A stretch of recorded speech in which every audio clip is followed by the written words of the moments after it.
Welcome, everyone. I hereby call this meeting to order at 5:30 p.m. Roll call. Mr. Kwok, Present. Ms. Quinones, Present.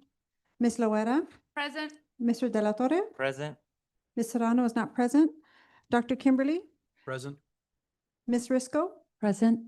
Dr. Lin, Present. Mr. Maldonado. Here. Thank you. Thank you, Ms. Reese. Review of the agenda.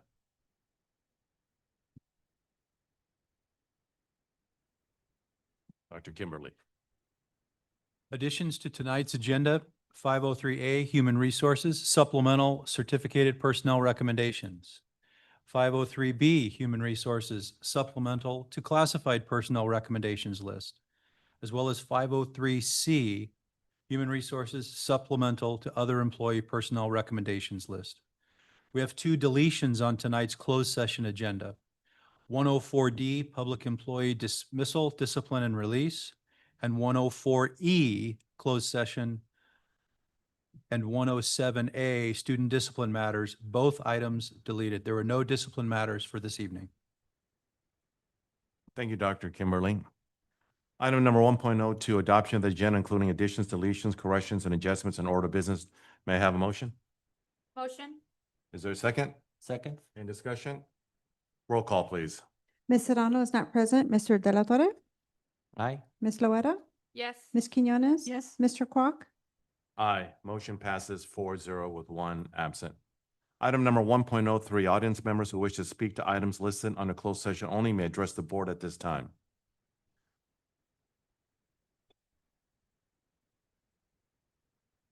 Mr. Solis. get him on Zoom.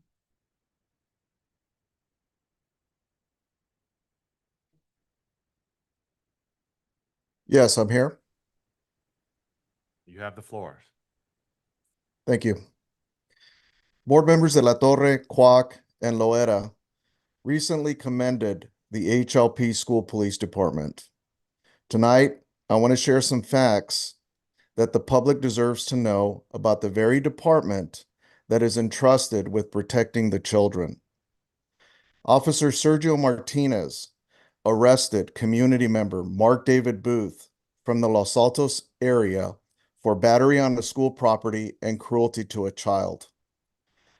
U.S. federal court found that Officer Martinez falsely attributed statements in his police report and that the arrest was an unreasonable seizure because it was based on a false police report. The court ruled that Mr. Booth was factually innocent of all charges. The record was ordered sealed and destroyed, and Mr. Booth can legally say he was never arrested. Police report by Chief John Babbitt was found to contain so many falsehoods that the LA County District Attorney refused to use it in a case against me. Officer Luis Gomez forced a student to delete videos that he recorded of Gomez searching his home without a search warrant.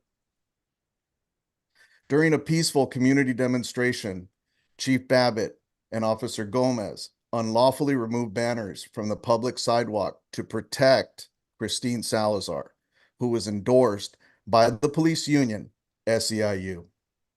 Chief Babbitt was caught on camera intimidating Lupita Jimenez and giving her the middle finger.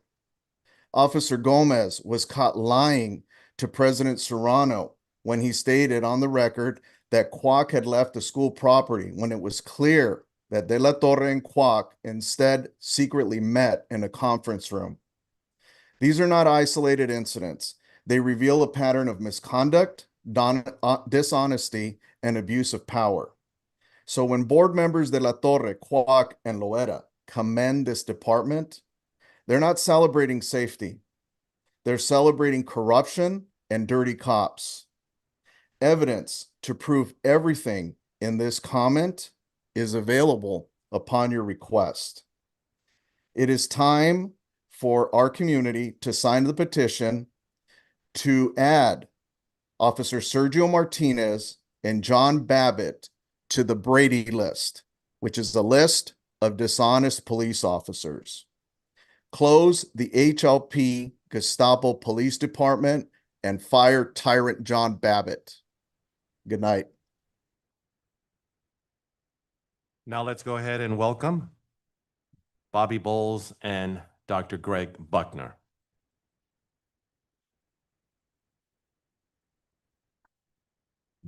Good evening. Thank you, President Kwok, board members, Superintendent Kimberly.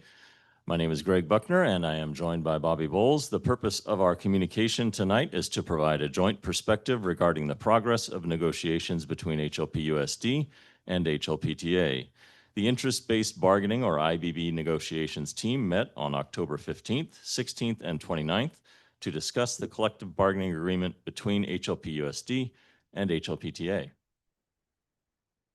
The IBB team members for HLPTA are Chairperson Anna O'Brien Perez, Eric Blackshaw, Bobby Bowles, Kathy Cox, Sochi Harigi, Mike McIntyre, and CTA Representative Gregorio Daniel.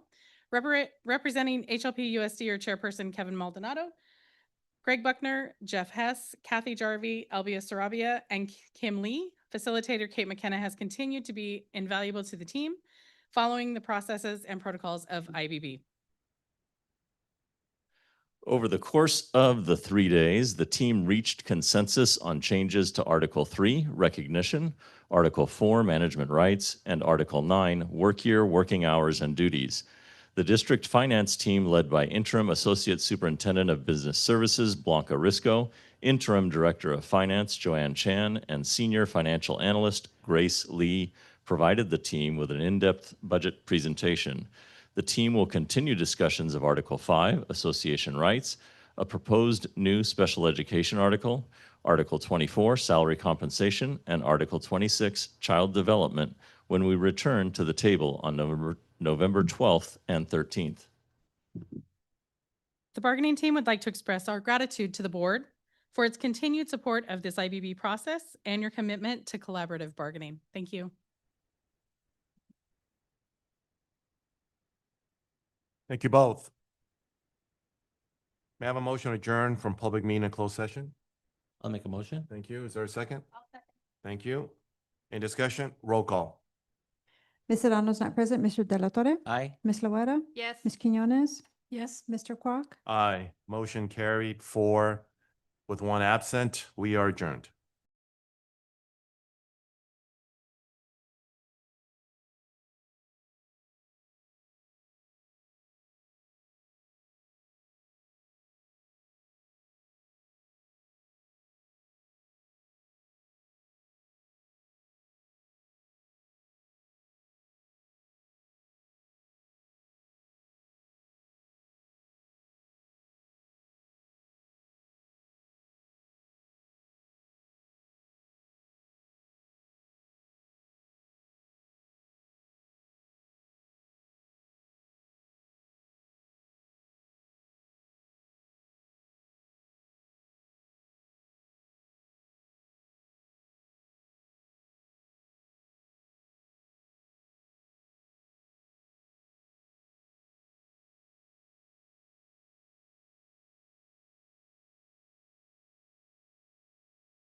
2, 3. Testing 1, 2, 3.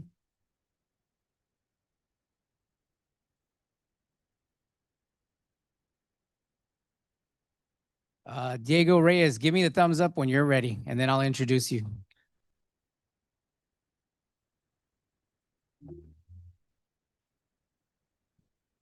It's gonna be a nice and intimate Jasmine.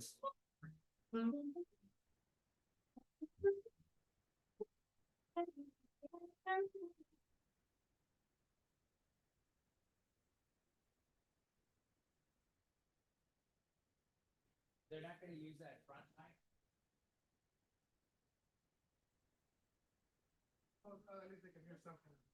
That's, oh yeah, that's true.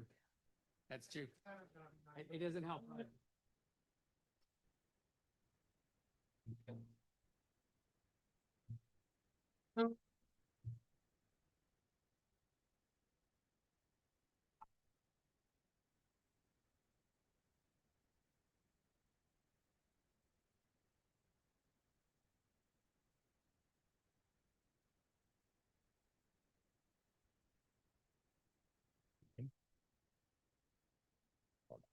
I need to get ready because I'm gonna videotape you.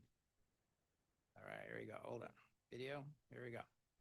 Good evening, ladies and gentlemen. Tonight we have for you the Jazz Band combo from Workman High School under the direction of Mr. McAlerian.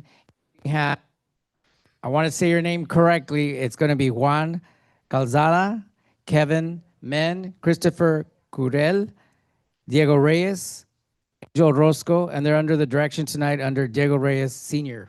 Take it away.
I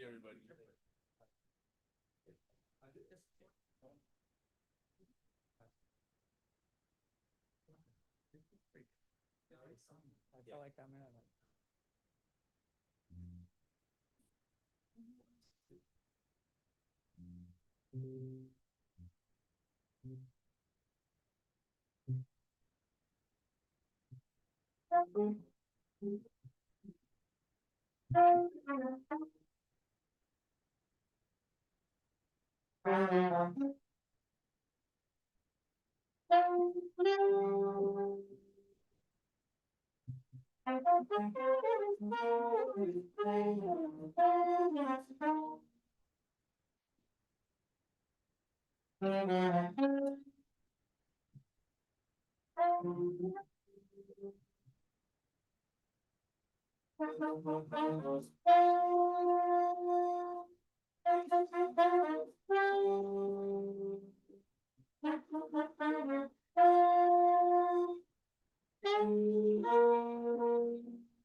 Since the board has not come back, want to practice your third song? Go ahead and play it. You guys want to hear another one? Oh, yeah. You all are fantastic. So let's go ahead and play that third one. But when the board comes back, you'll play that third one again. Yeah. This is technically a warm. Melody twice, we do the shot? Yeah. So melody shot, melody? Yeah, melody shot, the melody should be. Yeah, melody, or melody, melody shot, melody shot. Three repeats. Just doing three repeats for now. Who's the English? Huh? Who's the English shot? Yeah, he'd be fine. It's the same thing. One, two.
Yes.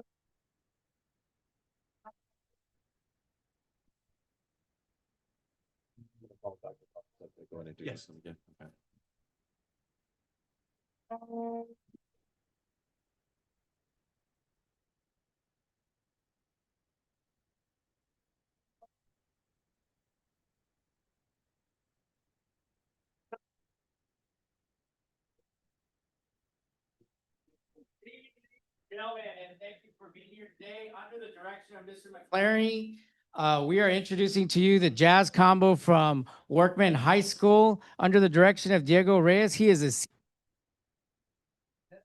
Kevin Men, Christopher Curiel, and Angel Orozco. Take it away, guys.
Thank you once again, Workman High School. Thank you. That's what our school district is all about, our kids and the performing arts. Thank you again. Well done. How long you been playing? Israel? Pretty good.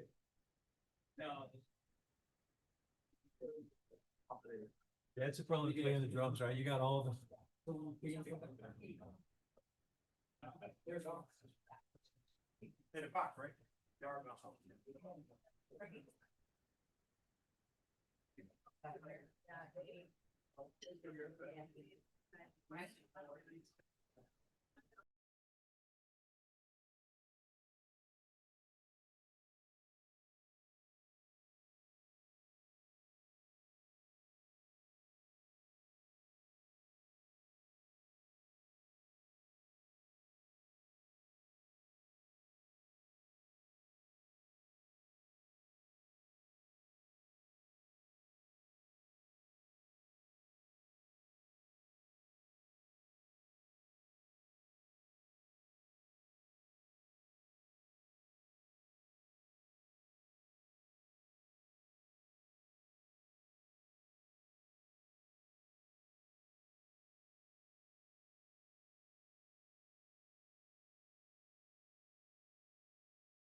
This public meeting is hereby reconvened at 7:19 PM. We recognize that the Hacienda La Puente Unified School District rests upon the unceded ancestral homeland, villages, and lineages of the Gabrielino Native American peoples. We recognize the Native peoples of this territory as the traditional and ongoing stewards of this land and pay our respects to Indigenous peoples, our ancestors, elders, relatives, and relations past, present, and emerging.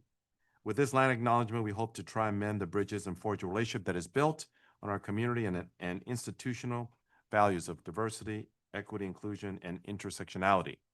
Consistent with these values, we are responsible for making the district's relationship with Indigenous peoples visible and authentic.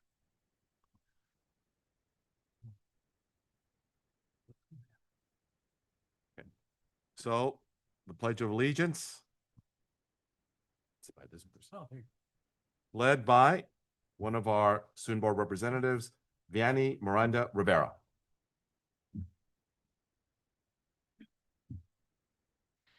Everyone, please stand for the Pledge of Allegiance. Place your right hand over your heart. Ready, begin. I pledge allegiance to the flag of the United States of America and to the republic for which it stands, one nation, under God, indivisible, with liberty and justice for all. You may be seated. Thank you very much. Item number 1.09, report of actions taken during the closed session. Tonight in closed session, the board took no action in regards to appointing a principal at Sparks Elementary School. That move first by Mrs. Loera, second by Mr. Delatorre by a vote of 3-2. That item will be brought back to the board for further decision and discussion. Thank you. Thank you very much. Roll call. Mr. Quoc, Present. Ms. Quinones, Present. Ms. Loera, Present. Mr. Delatorre, Present. Ms. Serrano, Here. Dr. Kimberly, Here. Ms. Risco, Present. Dr. Lynn, Here.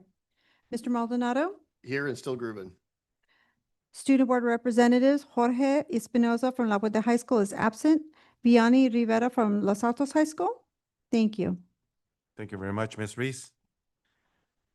Can I have a motion to approve the minutes for the in-person virtual meetings for the regular meeting on October 9, 2025, the special meeting on October 14, 2025, and the regular meeting on October 23rd, 2025? Is there a second? Second. Any discussion? I was present, right? Okay. Roll call, please. Ms. Serrano, Abstain. Mr. Delatorre, Aye. Ms. Loera, Yes. Ms. Quinones, Yes. Mr. Quoc. Aye. Motion carried, 4 affirmatives, 1 abstention. Item number 1.12, request to speak to agenda items, confirmation request cards from audience members wishing to speak to items on the agenda. We have 5 cards.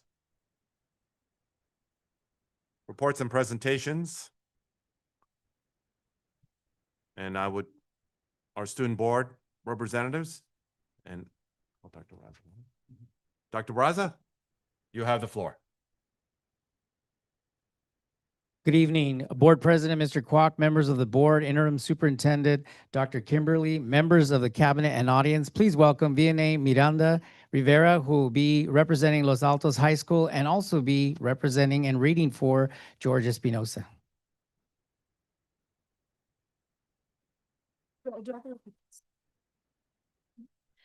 Good evening, Board President, Mr. Kwok, members of the board, Superintendent Dr. Kimberly, members of the cabinet and audience. I'm Vianney Miranda Rivera, the school board representative for Los Altos High School. We had homecoming on October 11th at the Cathedral in Pomona, which was extremely successful and everyone had a great time. Congrats to our speech and debate team for competing at the Screaming Eagle tournament on October 11th, along with the Bargain Belt tournament on October 18th. We had amazing outcomes for both tournaments, where we had many finalists, including multiple first places. Congrats to boys water polo team for making it to the first round of CIF. Great job on your season. Congrats to our football team for going 10-0 for their whole season and winning league champs and making it to CIF. Congrats to our tennis team for making CIF for the first time in 22 years, as well as a special congrats to league quarterfinalists in girls tennis, Mariah Henry, Samira Daly, Nayala Lara, and Alejandra de la Parra. We are so proud of all of our athletics accomplishments. Renaissance had a successful Conquer Cancer Month, where there were multiple fundraisers, including Chipotle, Tasties, Cane's, and many others, along with a recycling drive on October 29th, where there was an overwhelming amount of donations. There was also a Dig Pink volleyball game and a Pink Out football game. And lastly, we had everyone on campus donate $1 to be entered in a drawing to slime teachers with pink slime, where we raised over $1,500. We also celebrated Red Ribbon Week this past week, with starting off on Monday to wear red and receive red candy and ribbons on stage. Tuesday, ASB passed out pamphlets and goodies on the stage. Wednesday was to come to the lower stage at lunch to play some fun games and receive chips for participating. Thursday was join NAMI to receive a self-care goodie bag during lunch in the Wellness Center. And Halloween was last Friday, and to celebrate, Renaissance held a haunted house at lunch, and we had a costume contest for the funniest, scariest, best duo, and overall costume winners. Thank you and have a good evening. Okay. Okay. This is for La Puente High School. Firstly, I'd like to proudly recognize Angel Malfavon, a warrior who will proudly represent Mexico and La Puente High School at the International Paralympics event throughout the winter, having won 2 gold medals in La Paralimpiada Nacional CONADE 2025 in Aguascalientes in powerlifting. We have no doubt that Angel will be victorious in competition. Thank you to our Renaissance program for putting in the effort to recognize his achievements with a powerful student-led pep rally. Our very own football team played their last home game on Friday, October 17th, with a pink out theme and a senior night celebration. The Warriors football team enjoyed an emphatic victory, scoring 27-12. Our senior night festivities extended past the game, where the football cheer and band programs were recognized, with beautifully decorated senior posters and lots of fun treats from their families. Thank you, Warriors, for the amazing season we had on home turf. On the topic of senior night, congratulations to our Warrior volleyball, water polo, cross country, and girls tennis teams for their strong ends to their seasons and seniors that helped aid them along the way. We hope you enjoyed that night forever and cherish the memories from the past 3 years. Battle of the Bridge, our signature rivalry game with the Workman Lobos, took place on Thursday, October 22nd at the McIntosh Field. Many Warriors and Warrior families excitedly packed the away section to see yet another Warrior victory to cap off a 4-1 league record and a CIF playoff berth. Thanks again to our Warrior football team for the amazing work you guys have put in for this achievement. CIF, here we come. Congrats to all of our senior and underclassmen for taking the PSAT and getting one step closer to college and career readiness. ASB's Trick or Treat event just happened on Friday, October 31st. Clubs and organizations across campus came together in our quad, giving out candy and other club-related items as a way to serve the students, promote their clubs, and give greater exposure to the many resources we have on campus. Students really look forward to this event, so thank you to everyone who helped make this possible. La Puente's open house turned into a lively event where teachers and organizations on campus got to show off many different aspects of their curriculum. Performances from our Warrior Field Corps and cheer and dance team in the gym, an assembly, and numerous clubs selling food helped students, new and already enrolled, learn about our school. As the holidays come by, we look forward to all the amazing festivities going on campus. Let's make the last few months of this semester a memorable one. Keep working hard, seniors, on those college applications. We hope to inspire the next group of seniors to work even harder to achieve their college and career ambitions. Veterans Day is coming up on Monday, November 10th. Many different activities are planned for the veterans who will be present on campus, including an opening ceremony where they will be recognized for their service at 8 a.m. We would like to cordially invite you to this event as a way to say thanks to the veterans who keep our nation safe. Thank you and have a good evening.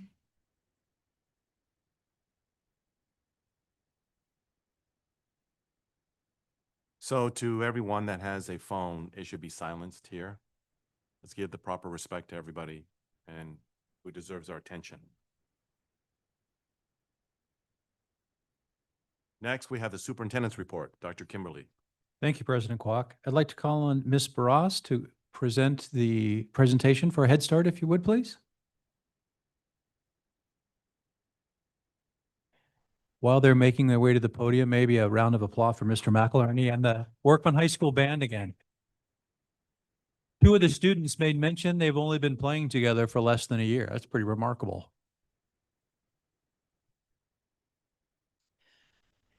Dear Board President Kwok, Board Member, Superintendent, Dr. Kimberly, Cabinet and Community Members.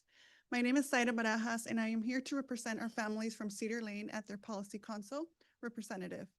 Being a Head Start parent and serving on the Policy Council has been an incredible learning experience. It has given me the opportunity to develop my leadership skills, learn more about how programs and decisions are made, and be a voice for families like mine. I've gained a deeper understanding of how important parents' involvement is and how much of a difference it makes when families and staff work together for children's success. This experience has also inspired me to show my daughters that leadership starts with participation and care for our community. I want them to see that it's possible to make a positive impact, that their voices matter. Head Start has not only helped my children grow, but it has also helped me grow as a parent, leader, and advocate. Here's a concise summary of our Head Start program's progress from July through September 2025. Enrollment, 225 out of 292 children enrolled, with 19 having special education plans. Meals served, 6,412 breakfasts, 6,381 lunches, 3,825 snacks. Attendance, 88.37 daily attendance, surpassing the required 85%. Budget, total funds, $5,322,775. Operations, $5,227,502. Training, $45,273. Spent, $765,433.88. Remaining, $4,557,341.12. Operations, unaffected by the government shutdown, our fiscal year started July 1st. Pending approvals, program changes await government reopening for review. Parent volunteering, we are working towards $1,330,286 in volunteer contributions to meet our 20% funding requirements. Program reviews, classroom assessments using video to assess teachers' child interactions, result expected by late January 2026. A hybrid program review is scheduled to be dated in 45-day notice. Invitation. Join our next Policy Council meeting on December 5th, 2025 at 9 a.m. at the AMAR Portable. We are grateful for the support from our board and community. Let's keep working together with kindness for our children and future. Thank you. Thank you very much. Well done. I'd like to thank the Rotary Club of Industry Hills for their partnership with the district and also their recognition of 18 outstanding schools and teachers that received small mini grants for activities within their classroom. Thank you very much to the Rotary Club of Industry Hills. That concludes my report. Thank you very much. Dr. Kimberly. There are no hearings. Communications, employee associations. SEIU, would you like to begin? Thank you very much.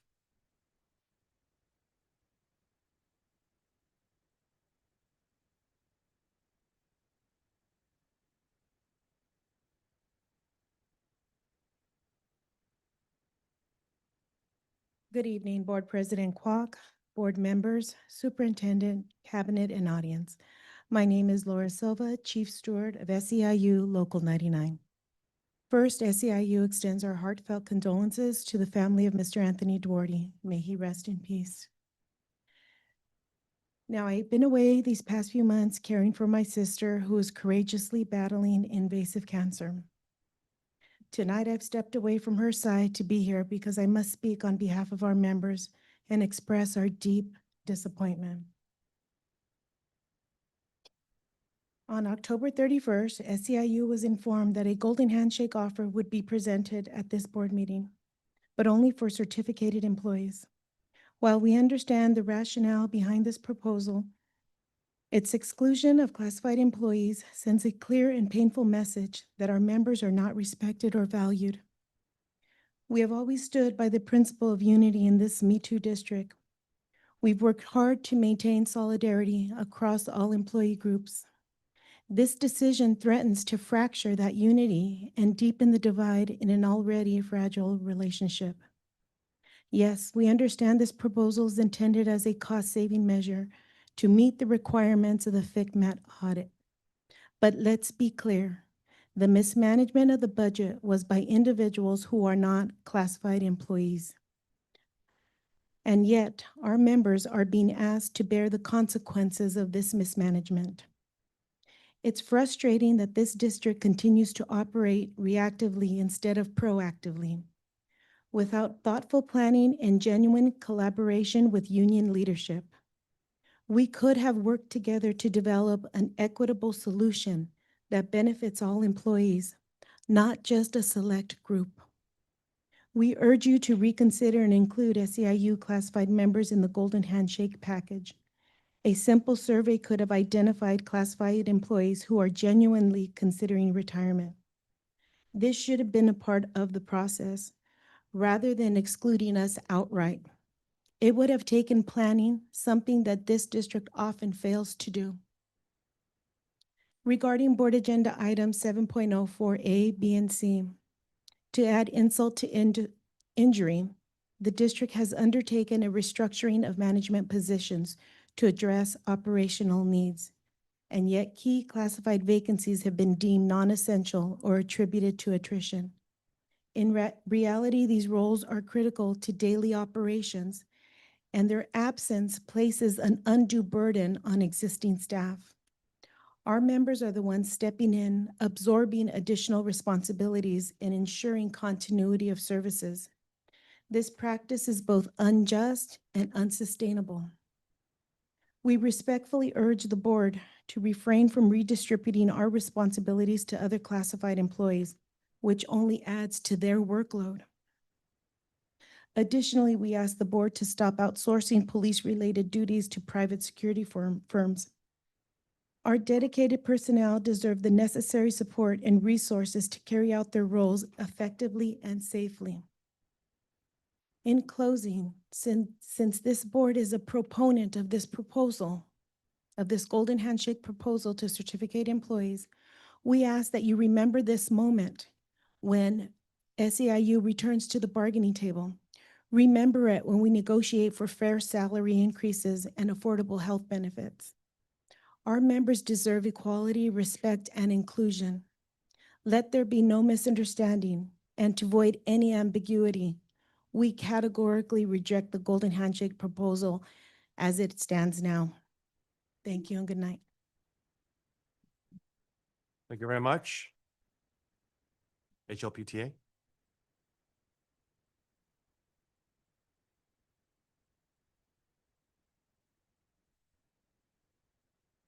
Good evening, Board President Kwok, board members, Interim Superintendent Kimberly, Cabinet, and audience. I'm Danny Tucker, President of the Hacienda La Puente Teachers Association. In light of two unexpected and devastating losses to the HLP-USD family of late, HLPTA would like to first acknowledge district leadership and then pay our condolences once again. The loss of a colleague, so sudden and far too soon, is a shock to the system, but also a personal tragedy to individuals. While we honored Sarah Ann Nadler at the last meeting, we would like to acknowledge and thank district leadership for their compassion, support, and humanity. The speed with which the district sent support to La Salette and Sparks Middle Schools was a true reflection of the heart of HLP.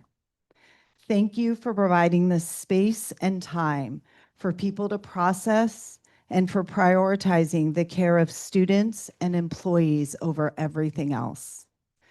We are deeply grateful to Principals Lisa Menino, David Nieto, and Teresa Lay for their care and sensitivity that they showed in supporting their communities through the loss of Ms. Nadler. As a community, we are saddened to learn of the passing of former Board of Education member Anthony Duarte. HLPTA would like to acknowledge Anthony for his many years of dedicated service to the HLP USD community. Both as a board member and beyond, Anthony worked tirelessly to make the world a better place. Through his leadership in our district, his contributions to the local community, and his engagement in the broader political landscape at the state and federal levels. It's with the heaviest of hearts that we extend our deepest condolences to Johnny Yoder, Anthony's son, and to all of Anthony's family and friends. On a personal note, I will miss my friend. Thank you. Thank you very much. Let's welcome CSEA.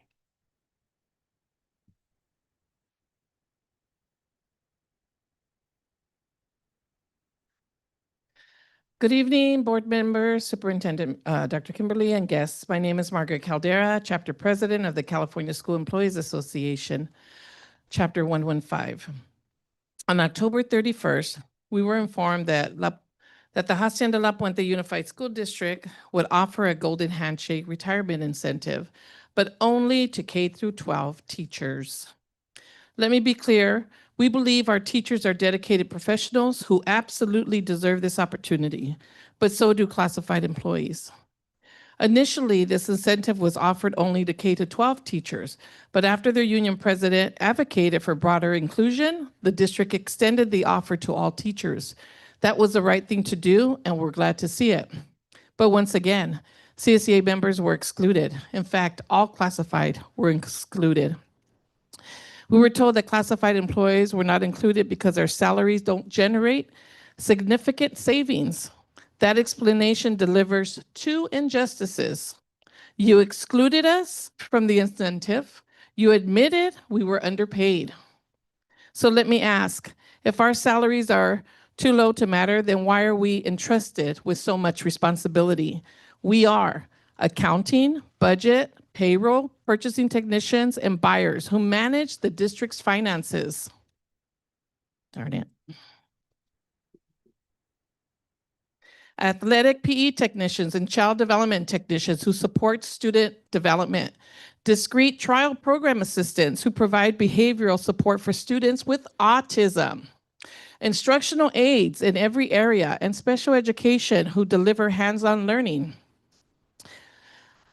And special needs students, instructional material attendants and media center aides and clerk who support classroom resources, language assessment technicians who help identify and support multilingual learners, liaisons for community and special education who connect families and schools, parent involvement liaison, rehabilitation assistants, and speech language pathology assistants who support all students and adults with disabilities, attendance clerk, office assistant, registrars, school office managers, and secretaries for their attendance. Without attendance, there is no money coming into the district.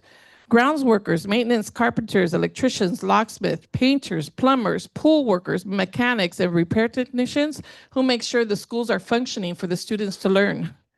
Help desk and technology service technicians who power our infrastructure. Personnel commission staff who support hiring and workforce operations. Stock and warehouse delivery workers who keep our schools supplied. Cafeteria workers who nourish our students daily, some who don't even have food at home.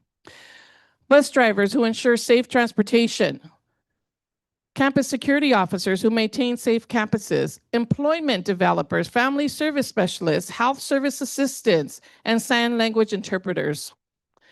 Classified jobs are not just essential to operations, they are essential to the students. We support their learning, safety, nutrition, access, and emotional well-being every single day. We deserve this. Why? Because classified staff are essential. Imagine the district without the support of classified staff. Could it truly operate? We are not asking for special treatment. We are asking for equal respect. We are asking to be included in the same opportunities you offer others. We are asking you to recognize the value of our work, not just in words, but in actions. Tonight, we urge you to reconsider this decision. We urge you to include classified employees in the Golden Handshake. We urge you to stand for fairness, equity, and dignity for all. I also want to thank Superintendent Kimberly for taking the time to speak with me earlier today about CSEA's concerns. We appreciate that outreach, and we are hopeful that our conversation will lead to a meaningful plan to include classified employees in this opportunity. Thank you.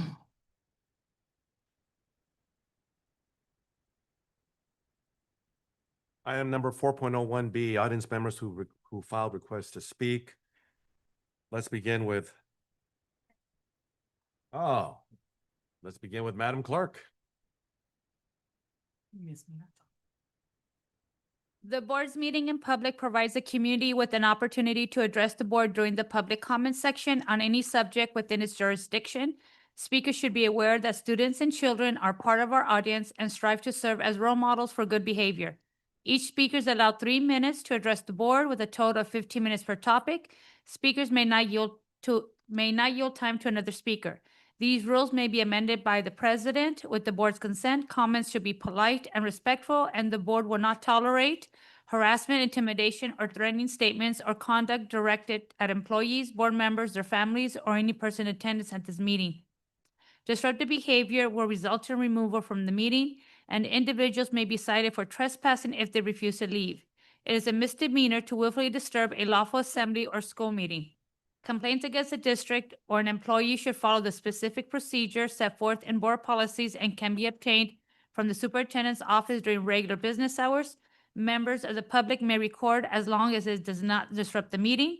This statement is supported by California law, Government Code Section 54957.95, 54953.5, 54953.6, Penal Code Sections 403, 602, and Education Code 32210. Thank you for your cooperation.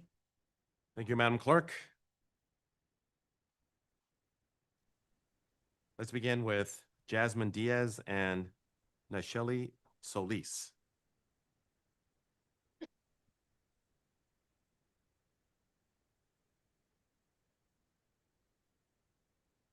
Good evening, members of the board and community. My name is Nacheli Solis, and this is Jasmine Diaz. We are with the Boys and Girls Club of West San Gabriel Valley and East Side. We run the Adventures After Class After School program at Nelson Sparks Elementary and La Salette School. Now, Jasmine has some exciting news to share with you all. Hello, everyone. We are here today to share some exciting news for our schools and families. First off, thank you to the board for allowing us to be here today. Our school sites participated in our Kindness Free Program initiative. The Kindness Free Program, we promote kindness, create bully-free zones, and promote respect and equality in the 3 schools Nacheli has mentioned. For 2024 through this year, this will be our 3rd year. Our Boys and Girls Club participates in the Rose Parade. Oh.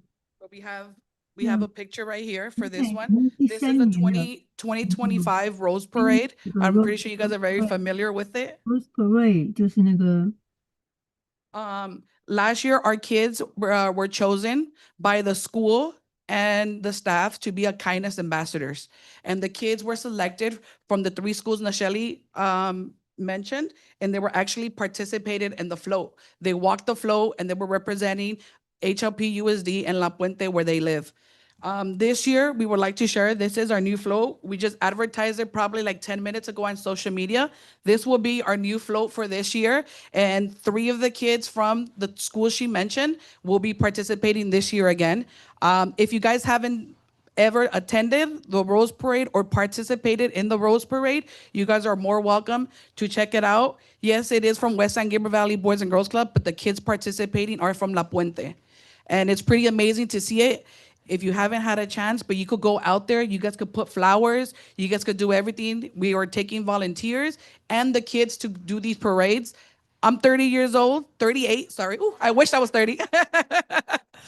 I'm 38, but last year was my first time that I actually went to decorate the float. And it's pretty amazing to see it from the beginning to the end. And when the float passes in front of you, it's like, I did that. Or when you watch it on TV, so it's pretty amazing. We take the kids from here, and it's from all the schools in HLP USD. So if you guys want to volunteer, participate, let us know. You guys can check it out, but this will be our float, and our kids from the community are participating. So cheer them on this year. Well, someone, right? New Year's 2026 will be out there on the TV. Thank you, guys.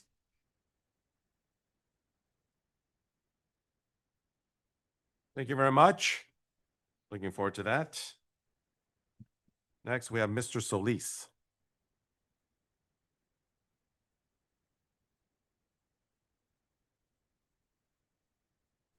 Can you hear me? Yes, we can. Please proceed. Thank you. On August 25th, 2025, I emailed a formal complaint and demand for the termination of Chief John Babbitt. An hour and a half later, Dr. Kimberly responded, "This complaint has been received by HLP USD. This will be handled as a uniform complaint." The complaint emailed qualifies under multiple UCP categories: retaliation and intimidation, denial of access and participation, violation of state and federal laws in district programs, failure to uphold district policies.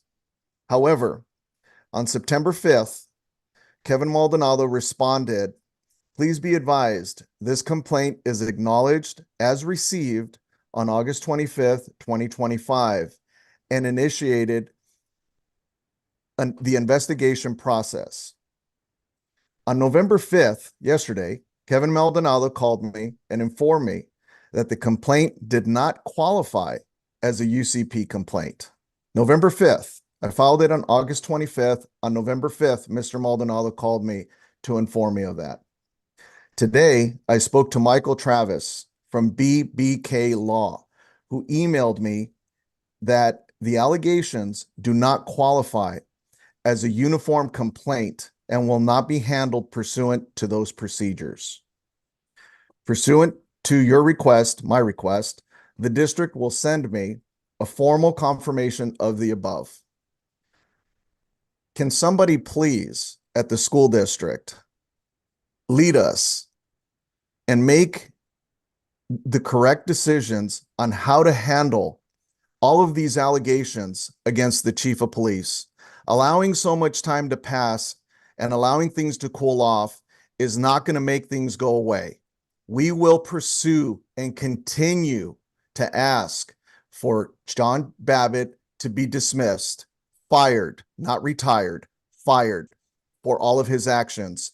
But we can't get there until somebody determines the appropriate path for us to present our complaint, have it heard, have it investigated, and concluded.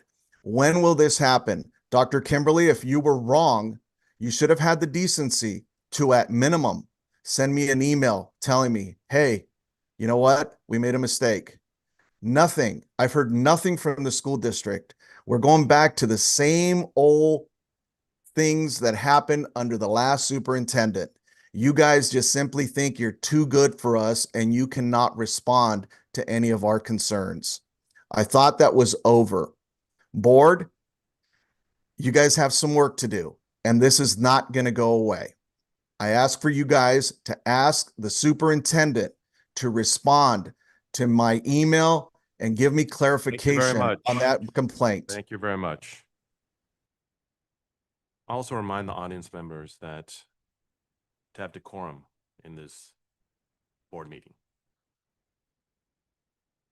Next, we have Carmen Flores.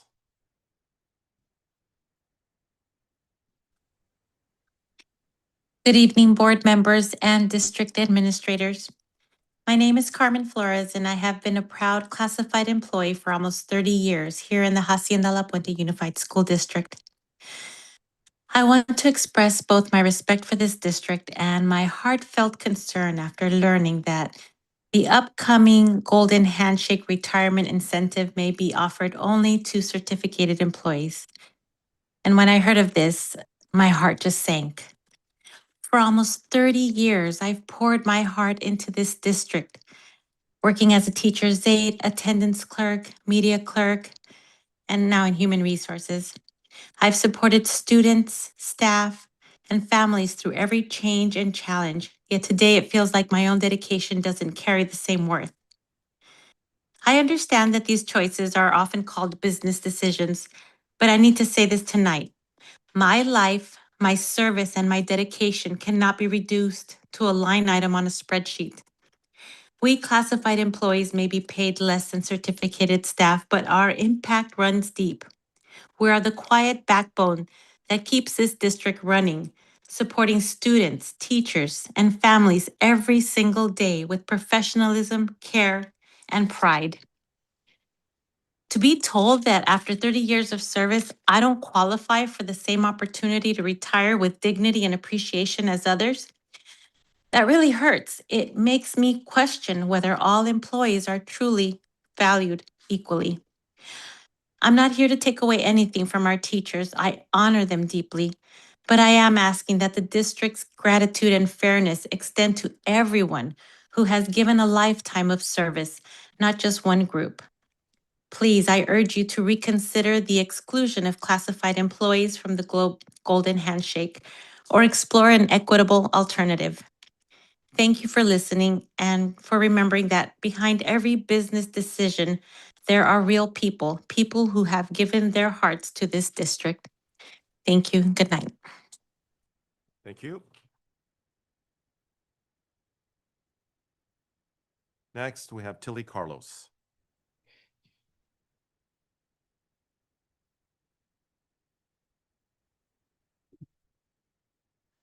Hello, first, my name is Tilly Carlos. I am a CSCA Executive Board member and a classified employee at Amar Children's Center, and a community member.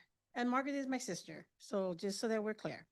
Because we get a lot of hate because we are speaking and we advocate for our people, for our staff, our employees, our friends. The administration and board members, both past and present, have placed the district in its current financial dilemma. And as a result of the FICMAT audit, the district must now submit a financial plan to LACO. Part of the district's plan is to offer an early retirement incentive to K-12 teachers only. But the district did not factor in that other excluded HLPTA teachers would not be okay with this. So because HLPTA made some noise, you are now rumored to be extending the incentive to adult school and child development teachers as well. That's great, but only if you listen to our noise and include CSEA as well. The last time the district offered CERP was in 2020, during the uncertainties of COVID, and the district extended it to fairly to all eligible employees for a cost savings. Due to the financial mismanagement of the powers that be, many of whom have fled the district to more greener pastures, lined with fresh dollars to mismanage, and left behind are we, their victims, paying for their financial damage. This early retirement is a savings for the district, but it is also a financial gain for the teachers as it provides monetary and medical insurance compensation. Yet here we are, the hardworking members of CSCA, being denied the same right to retire early and to reap the benefits of our hard work and sacrifices, to be able to enjoy early retirement and to spend more time with our families. Just because they, the teachers, does not mean that their health, their lives, their families are more valuable than ours. In negotiations with the district, when we present something to the benefit of our CSCA members, we often hear the district is not interested. Well, CSCA is not interested in your causing us additional harm, financial harm. This is a life-altering benefit. So if you choose to exclude CSCA, then you should exclude everyone and cancel the SERP and look for other cost savings. I ask instead that you go into closed session and come up with a revision that fully includes CSEA. Whether you know it or not, we know it, we matter, and we are essential. Next, we have Lupita.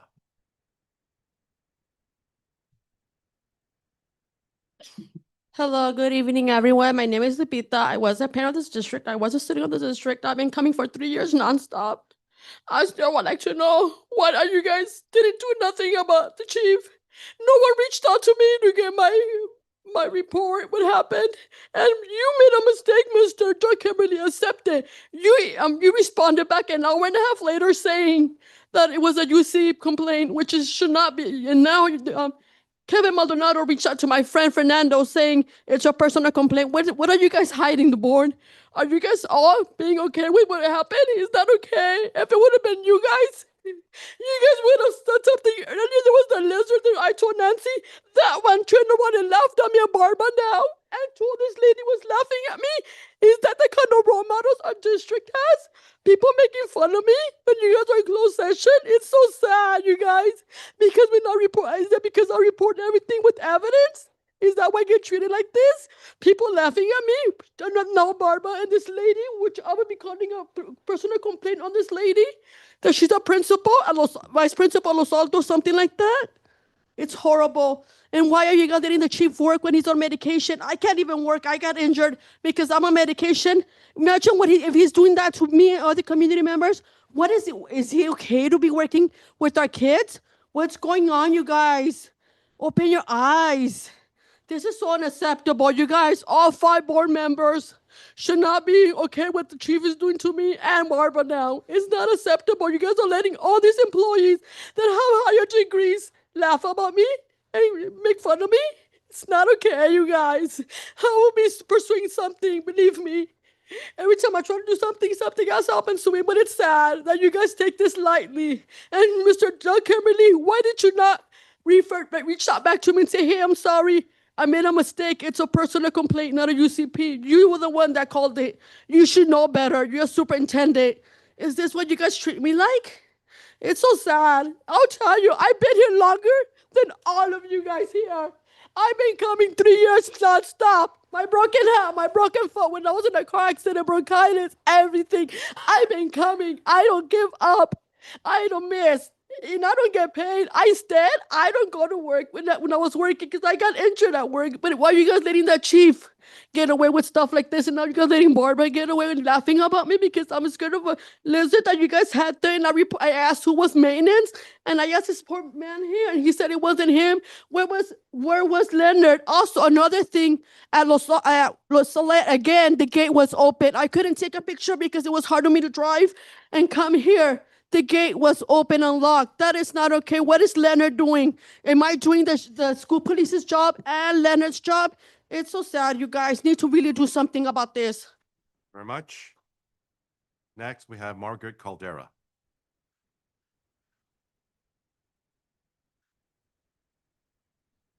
Thank you. Good evening. My name is Margaret Caldera, CSEA 115 Chapter President and Community Member. Oh my God, I forgot to write down the agenda item. You have an agenda item 7.02.A, I think it is, Personnel Commission appointment. So on tonight's agenda includes a meaningful occasion for CSEA, the appointment of Ms. Alki Tapia to the Personnel Commission. The Personnel Commission is a cornerstone of the merit system, which ensures fair hiring, promotion, and personal practices for classified employees. It protects equity, transparency, and professionalism across the district. And that's why this appointment matters so deeply. Ms. Tapia brings integrity, insight, and a strong commitment to fairness. We are confident that she will serve with distinction and uphold the principles that the commission represents. We also want to express our appreciation to Mr. Felipe Ariano, whose term is concluding. We thank him for his service and support. With Ms. Tapia's appointment, CSEA is confident that the Personnel Commission will continue to strengthen its commitment to ensuring classified employees are supported, respected, and treated with fairness. and that it functions as intended, a separate entity with independent authority. Thank you. You. Next, we have Brenda Kay.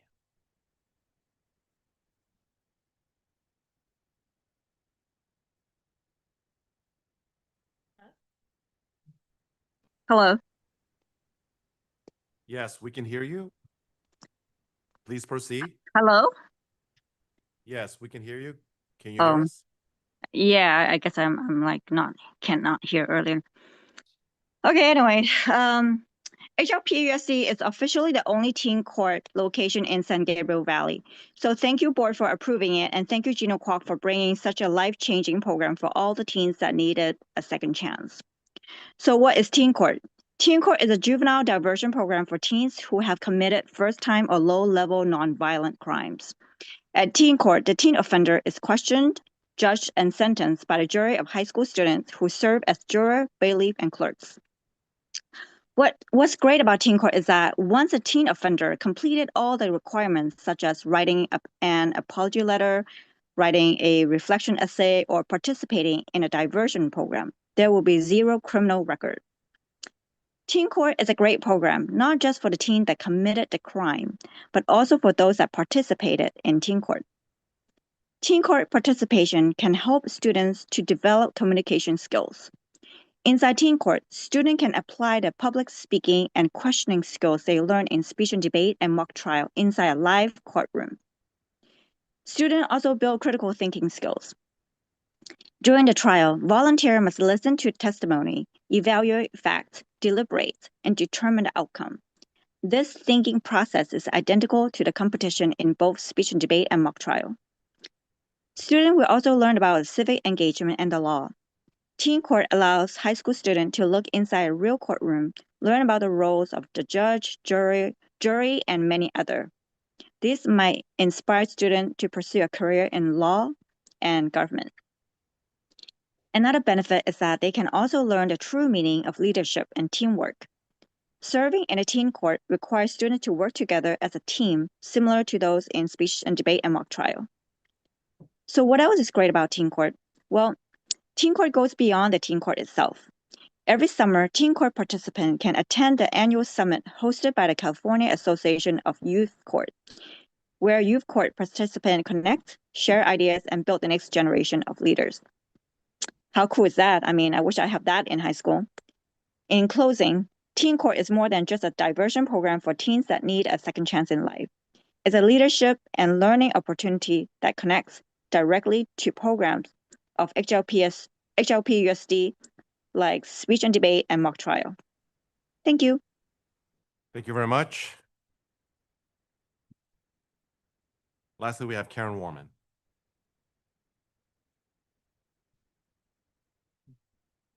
Good evening, board members, interim superintendent, Dr. Kimberly, and audience. My name is Karen Warman, CSEA 115 chapter vice president.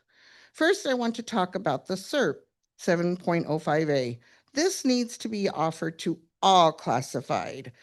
By offering to teachers only, you are telling classified that we don't matter to the district. So if you want to show value to classified, include all of us now. I have worked for the district for almost 22 years.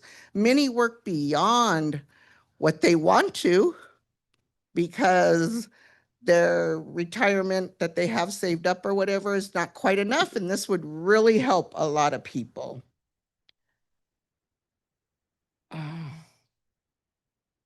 The savings would be much greater to the district with everyone included.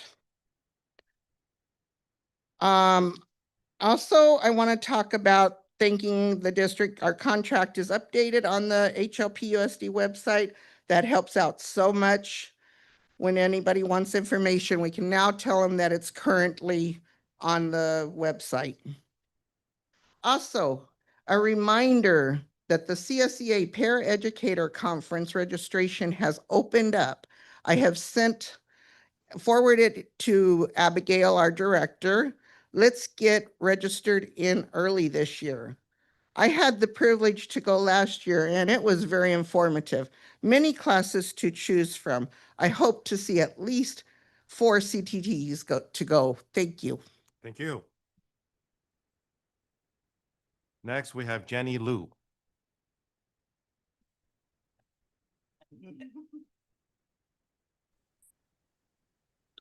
Okay, good evening. Before I start, I want to say that the previous speaker, Mr. Solis, is part of a group with a long history of disruptive behavior, including verbal and physical assault on police officers. So I fully respect and stand with our police officers.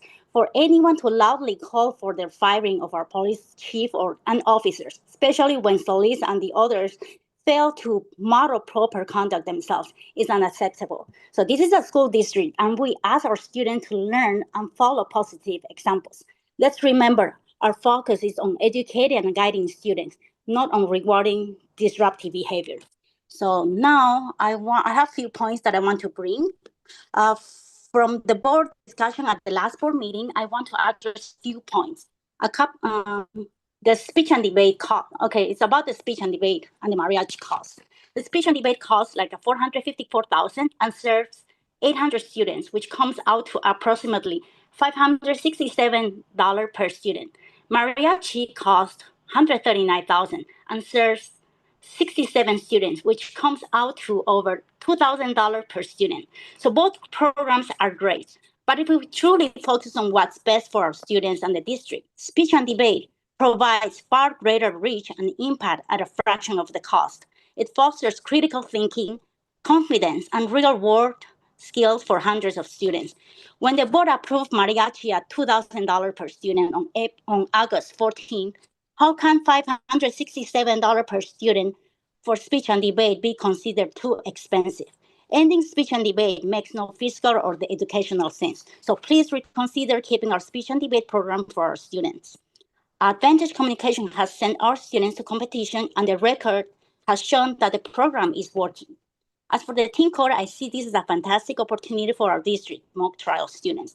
What makes it even more exciting is that it would be the first teen court in the entire San Gabriel Valley. San Gabriel Valley. My question is, will the teen court cost a lot, or would it actually bring revenue to the district?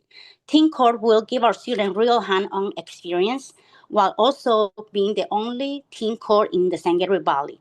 And it puts our district on the map for providing such a unique opportunity. So, and finally, I am thankful that our school district meetings are running so smooth. Every time they adjourn, I can't help but do a little jaw drop in disbelief. Let's keep recognizing our new board, hardworking staff, and our police officers for all they do. Thank you. Thank you very much.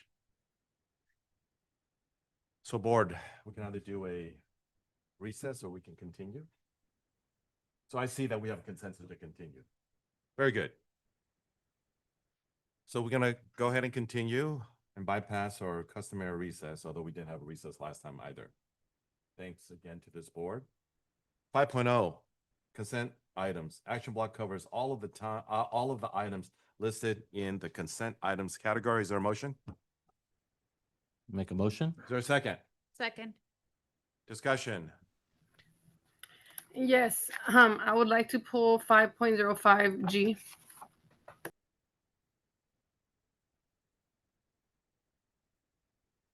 What's it? 5.05G, okay? Mr. Delatorre, anything? Yes, just real quick, just for clarification, 5.04A, business and operations. I just have one line that I need clarification. Great, thank you very much. Madam Clerk, None. thank you. Madam Vice President, 501A and 504C.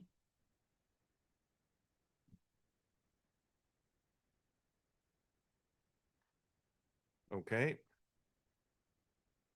I have none. So with that, for the remaining items, roll call. Ms. Serrano, Aye. Mr. De La Torre, Aye. Ms. Loera, Yes. Ms. Quinones, Aye. Mr. Quack, Yes, motion carried unanimously. Item number 5.01A, Board of Education. Approve and or ratify attendance by staff members at conferences, meetings, workshops as listed. Is there a motion? Is this 5.04 Business and Operations A? No, this is 5.01A that was pulled by Madam Vice President. Oh, I apologize. Is there a motion? I move. Is there a second? Second? Great. Madam Vice President, you have the floor. Yes, I wanted to pull this item because Cedar Lane is becoming a great school. My daughters attended this school and I have seen what a quality of school it has become. So I wanted to bring to the attention of the community that Cedar Lane is bringing the IB program. So along, and also many other programs. So those people that don't know that this is a highly competitive school, a school that any child can strive to attend because they have an outstanding principal, outstanding programs, and this program is going to be awesome. Thank you very much. Anything else? Roll call. Ms. Serrano, Aye. Mr. Delatorre, Aye. Ms. Loetta, Yes. Ms. Quinones, Aye. Mr. Quack. Yes, motion carried unanimously, 5-0. Item number 5.04A, Business and Operations, agree and or ratify current year expenditures and purchase orders for the period ending October 21, 2025 for the various accounting funds. Is there a motion? Make a motion? Is there a second? Second. Discussion, Mr. Delatorre. Yes, thank you, Mr. President. I'm looking at page 3, PO 3W-26, and then 70708-1 is Ari Jones Educational Solutions Student Laptops Technology Services for $2,941,874.81. I guess my question is, how often do we purchase new technology? And how many units are we purchasing with this amount of money? Thank you for the question, Dr. Kimberly. Yeah, I think we'll defer to Ms. Risco has that information and answer. Thank you very much, Dr. Kimberly. For this, and thank you so much for the question. For the laptops, it's actually part of our 3-year refresh cycle. So as we are getting laptops, keeping in mind that what we are normally doing is, as much as possible, we are using the computers that can be refurbished and continuing to assign those out to students. But when we get to the point that the inventory is very low, we do need to do the refresh, and that is where we're looking at in regards to the computers. Okay, so just for clarification. Delatorre, go ahead with your follow-up. Thank you. So we're not purchasing, we're allocating these funds, or we're actually purchasing them? Because if we're gonna be storing them and we don't need them in 3 years, then. No, we did purchase them. So we did purchase the computers right here. This is the PO that actually after the order. Purchase. Correct. And then we actually have ordered those, and then we will be doing the refresh with those computers and replacing those for our students. Thank you. So if I may, was this an expense that was budgeted from the beginning? Yes, it was. And what about the insurance and the repairs and so forth and the monitoring regarding an inventory? Are we on top of that?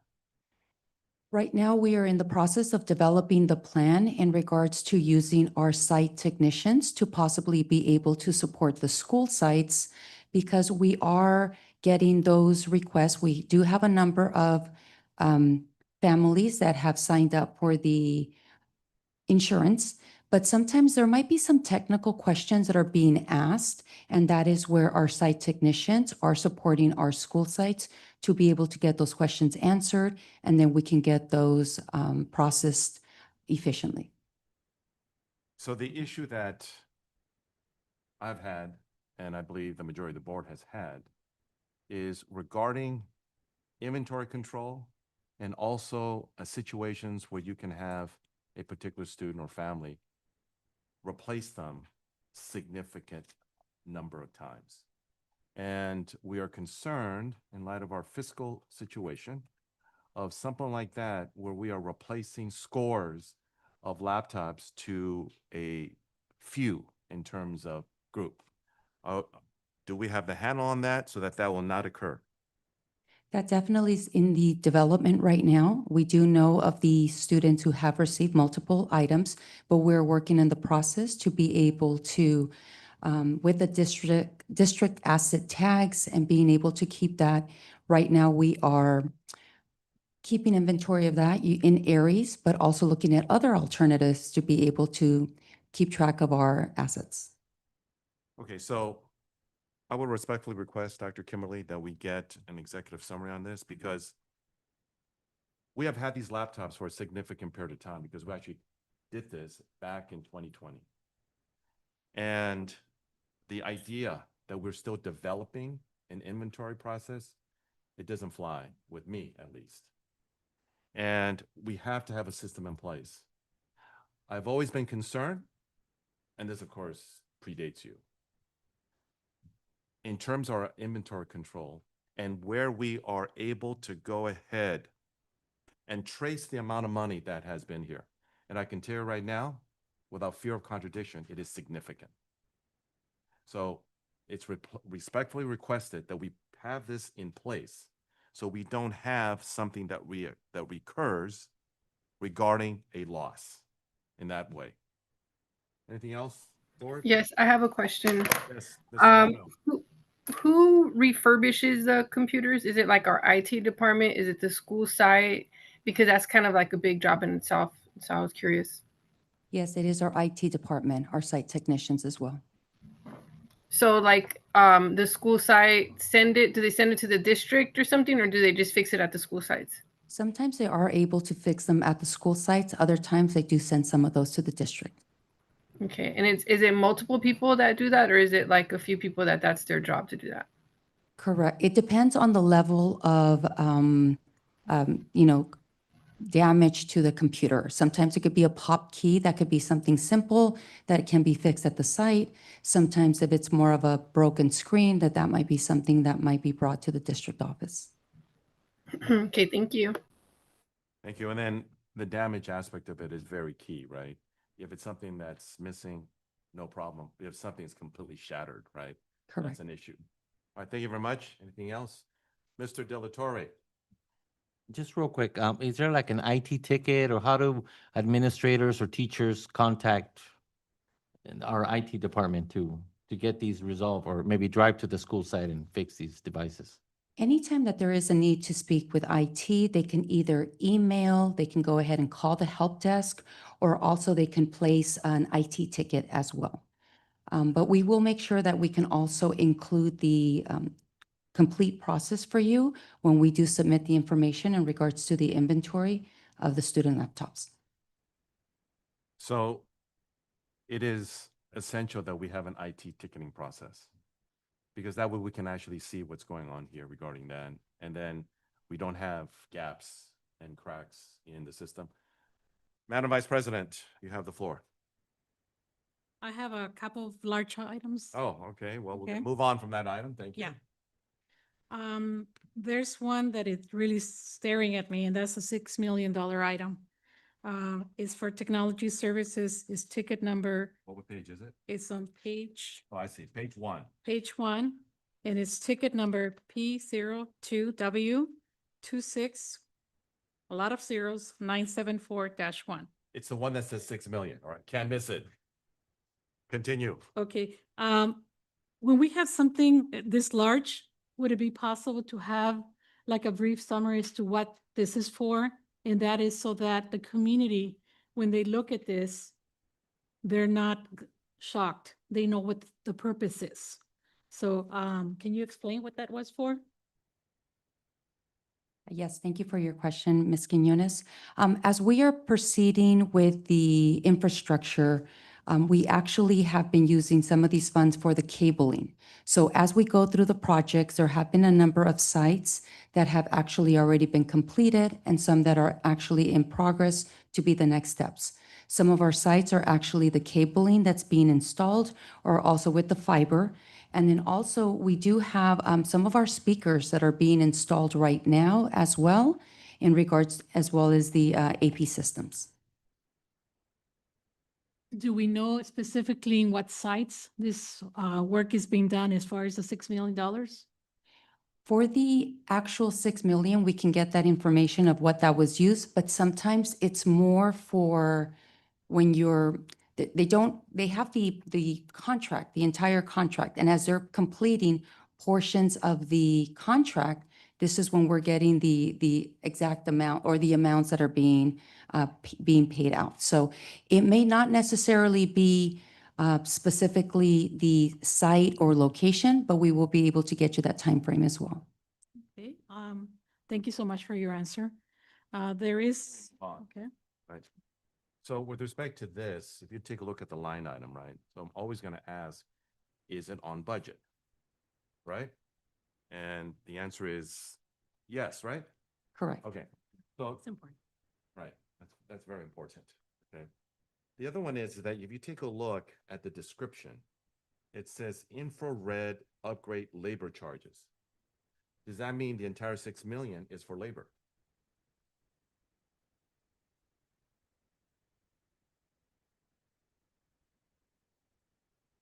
I will need to confirm and get back to you on that information. Thank you very much. I'm simply channeling Madam Vice President. Go ahead, your next item. Next item is $4,938,123, and that's on page number 3. And the description is the Nazarian Group, Duval Adult Admin, built Reno. Since again, this is a large dollar amount, I think the community has the right to know what that is for. And I would like to go ahead and call Mr. Lerner Hernandez up to share some more information. Good evening, President Kwok, honorable board members, Superintendent Dr. Kimberly, Executive Cabinet. To answer the question is for the Dibble Administration Construction Project, which was approved in a recent board meeting. So this is the contractor that was awarded to do the job. Can you be specific as to how these funds are going to be used? Because keep in mind, we may know, but our community doesn't know how this money is being spent. And we're talking about almost $5 million. So just a brief explanation as to how these funds are going to be utilized. These funds were specific to the contractor to redo the renovation of the Dibble admin project. How the fund where it came from, my colleague Micah can. I think the question wasn't that. I think the question is how the funds will be used. Okay. The use of proceeds, right? Proceeds is going Right. to. I do recall that we approved this. Yes. So that I do recall. Right. And you can answer the question. I think going forward, we may want to come up with a limit if it's over a certain million amount that we should have an executive summary because this is something that comes up recurring, but continue. So the funds are used for the constructions, which is going to take the project, they're going to gut it, and they're going to just redo the admin, the Dibble admin, to include a canopy, a more appealing, similar to the conference room at Willow. So construction cost and to include labor, equipment. Madam Vice President, I'm sure it's pursuant to the actual bid that we approved, right? Yeah. So that's over. There's absolutely no argument that it was approved. I think I'm doing this just so that the community is informed. When I get questioned by the community as to why are we spending $5 million? And I have to be able to say, we're doing this. So that way, when the community hears that we're doing something similar to Willow, it's something to look forward to. Right. And the process also was because we went out to bid. We had an architect design it for us. And then we went out to bid. We had a certain amount that the construction project would take, and it came within that certain amount.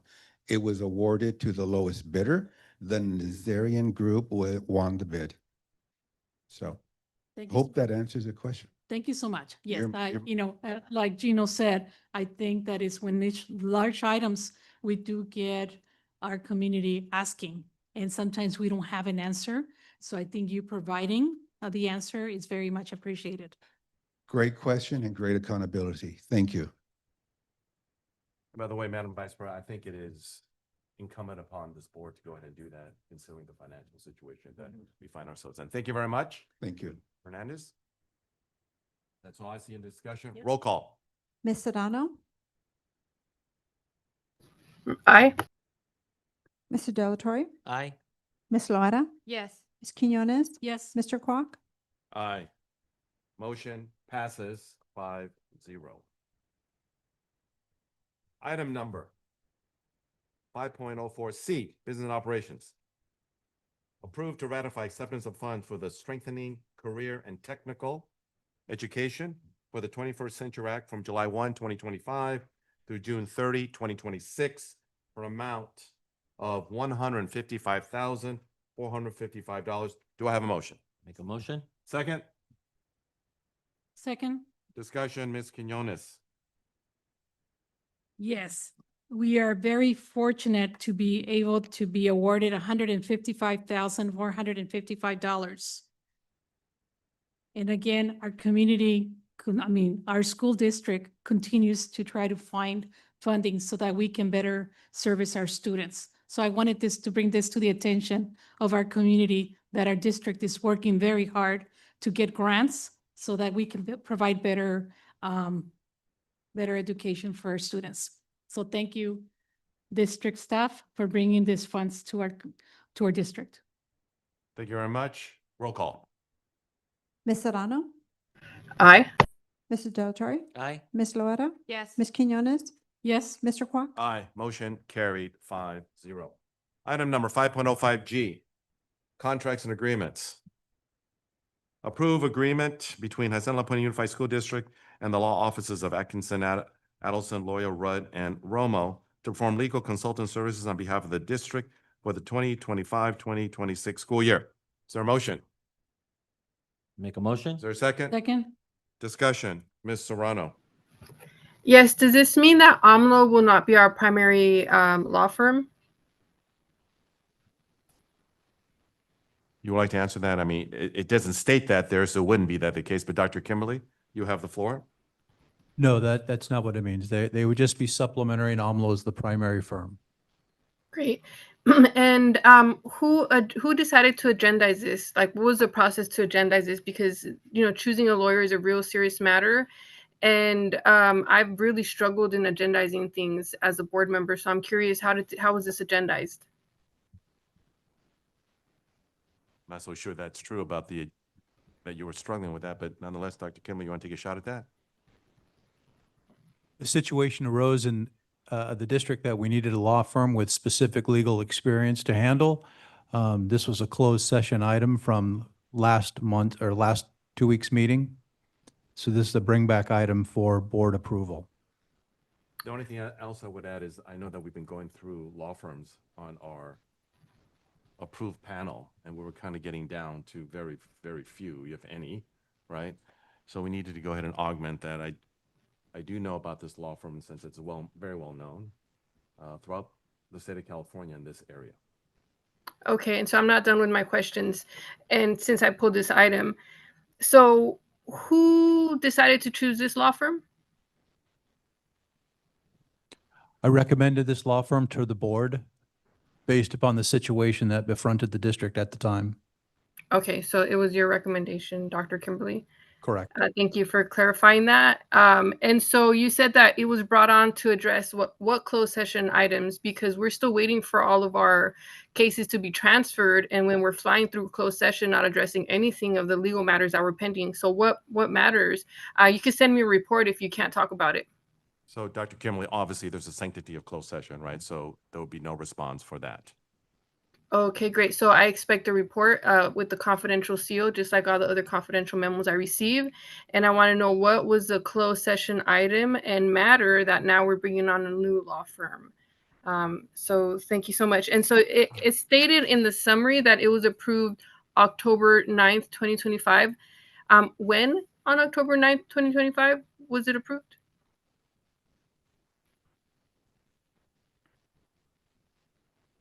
Is that the closed session meeting? Do we have a meeting?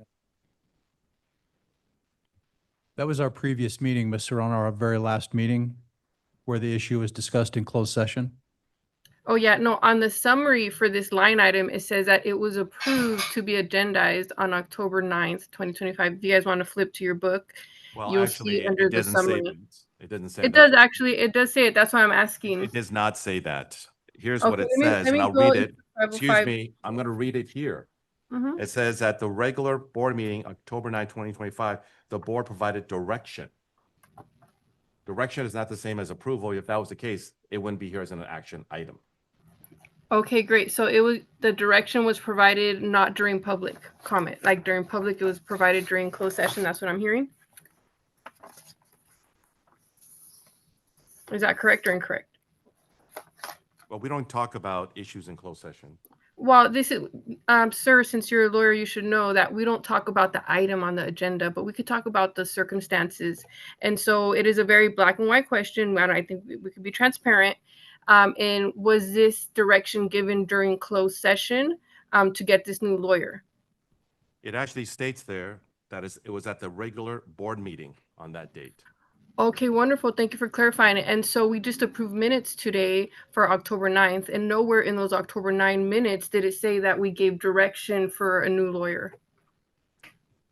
Well, I'm not going to attest to whether or not that's accurate, but Well, it is accurate the- because I read my minutes. well, And so the reason why I'm bringing this up is because hiring new lawyers is a very big deal.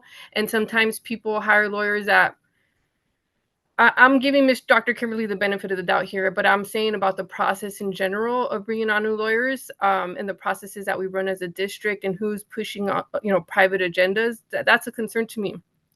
Alvarez Glassman, a Power Law Firm, it was a recommendation, and the recommendation said, oh, this is the highest performing law firm, but nobody told me, a board member, that they were removed in their contract over 15 years from a neighboring district because of unethical practices. So how we hire lawyers is a very important thing. How we agendize things and exclude certain people from agendizing things is an important thing. So that's why I'm bringing this forward. Thank you. all right, well, anyway, for the record, we're not going to defame any particular law firm regarding that. You've heard the response regarding that, and it's clear on the record. Roll call. Ms. Serrano? For the record, I didn't defame any law firm. I just shared a public article. Please vote. The discussion is over. No, because what Please you're saying, vote. you're accusing me of doing something illegal, which All is right. wrong. Mr. And Delatorre? so, I'm not defaming them, and that's a Ms. no. Loera? Yes. Ms. Quinones? Yes. Mr. Kwok? Aye. Giving her one last chance whether she's going to vote. No. All right, thank you very much. Motion carried 4-0. Ashley, 4 and 1 against. We're done with that. So 7.01A, bond project, approve and/or ratify current year expenditures and purchase orders for the period ending October 21, 2025 for the various accounting funds for Measure B beam projects. Do I have a motion? Make a motion? Thank you. Is there a second? Second. Discussion. Roll call. Ms. Serrano? Aye. Mr. Delatorre? Aye. Ms. Loera? Yes. Ms. Quinones? Aye. Mr. Kwok? Yes, motion carried 5-0. Item number 7.02A, Board of Education approved appointment of Ms. Elke Tapia by the California School Employees Association, chapter number 115, as appointee to the Personnel Commission for a 3-year term from December 1, 2025 through November 30, 2028. Is there a motion? Motion. Is there a second? Second. Discussion. Roll call. Oh, excuse me, sorry. excuse me, Mr. Delatorre. Clarification. I mean, it's an appointed position by the association, so why do we have to vote on it if it's their choice? So if I may, I'll just take in order to facilitate this thing. So as you know, the Personnel Commission of 3 members, right? Yeah. One of them is actually appointed within the jurisdiction and prerogative of the classified, the largest classified, which in this case is CSCA 115. They're doing that, and we're acknowledging it's their appointment. So we understand that, because as you recall, we appoint one, the school board appoints one, and then together they appoint the third. Right. So it's just part of the process. Anything else? To Madam Vice clarify- President. Yeah, to clarify, there's no need for us to really discuss this much because again, it's their choice. That's what Ms. I, Bedolla told. I would say it this way, it's perfunctory. Roll call. Well, I Mr. would like to say something. I was just being respectful, waiting for everybody to speak first, Go as ahead. I usually do. So I just want to say thank you to Ms. Tapia for stepping up to do this work in our community. Every position in our district, regardless of title or pay, is super important to our team. And I want to thank the person that was doing this before for their commitment to our district. Thank you. Roll call. Ms. Serrano, Aye. Mr. Delatorre, Abstain? Ms. Loera is not present. Ms. Quinones, Aye. Mr. Kwok, Yes. So item passes with 3 yeas, 1 non-appearance, and 1 abstention. Item number 7.02B. Board of Education approved to ratify absence of board member Ms. Stephanie Serrano from the in-person virtual regular board meeting on October 23, 2025. Is there a motion? Make a motion? Is there a second? We have a second discussion. Yes. Has our superintendent, interim superintendent received any notification of an excused absence by board member Stephanie Serrano? I believe Ms. Serrano was called in at work to the last minute prior to the last meeting. Is that correct, Ms. Serrano? Yeah. Last meeting I had to work and I couldn't take off that day. And I'm an honest person because at the other absence, it was not a work-related issue. It was actually a health issue. But, you know, nonetheless, I didn't report it. But this one I did call in ahead of time and it was work-related and that's that. I did receive the call. Okay. Ahead of time? Yes. Okay. Ms. Lorera. Can we review the reasons for excused absences again? So the bylaw, which codifies what is in the statutory law, states that there are 4 instances where you can have an excused absence. The first one would be if, in fact, the board member is engaged in work on behalf of the school district. Second one is illness. The third one is jury duty. The fourth one is hardship. And the hardship has different aspects of it. It has to be unforeseeable, a surprise, and of course, there are other aspects to it, but definitionally, there are parameters of that so that it is a true hardship regarding that for the average reasonable person. Yeah, and so when I looked up the code and policy of our district, which that's kind of what I reference, employment and having to be at work and, you know, potentially losing money or risking your job, that is a hardship. So then, of course, the next question is that was there corroboration with respect to that? Yes, on a telephone call and trying to get connection with the Zoom. So verbal confirmation. But verbal confirmation from the school board member, right? Correct. Right. There's nothing from the employer or anything else regarding that. I did not follow up on that, no. That's were- actually not needed within the policy, which I read thoroughly. So I think that would be really kind of targeting me if you kind of went that extra route. Heard that one before. So at any rate, that's the state of the situation, right? Regarding what occurred, what's out there, no other corroboration other than what was stated. Madam Vice President. We're all adults, and I think we have to trust each other. I think beating around the bush, it's a little bit too much. You know, I hope that I'm never absent because I don't want to go through this questioned. I mean, it's a little ridiculous to me. If she said she couldn't make it, she couldn't make it, and let's leave it at that. Well, to be fair, order please, is that the law applies equally to everyone. And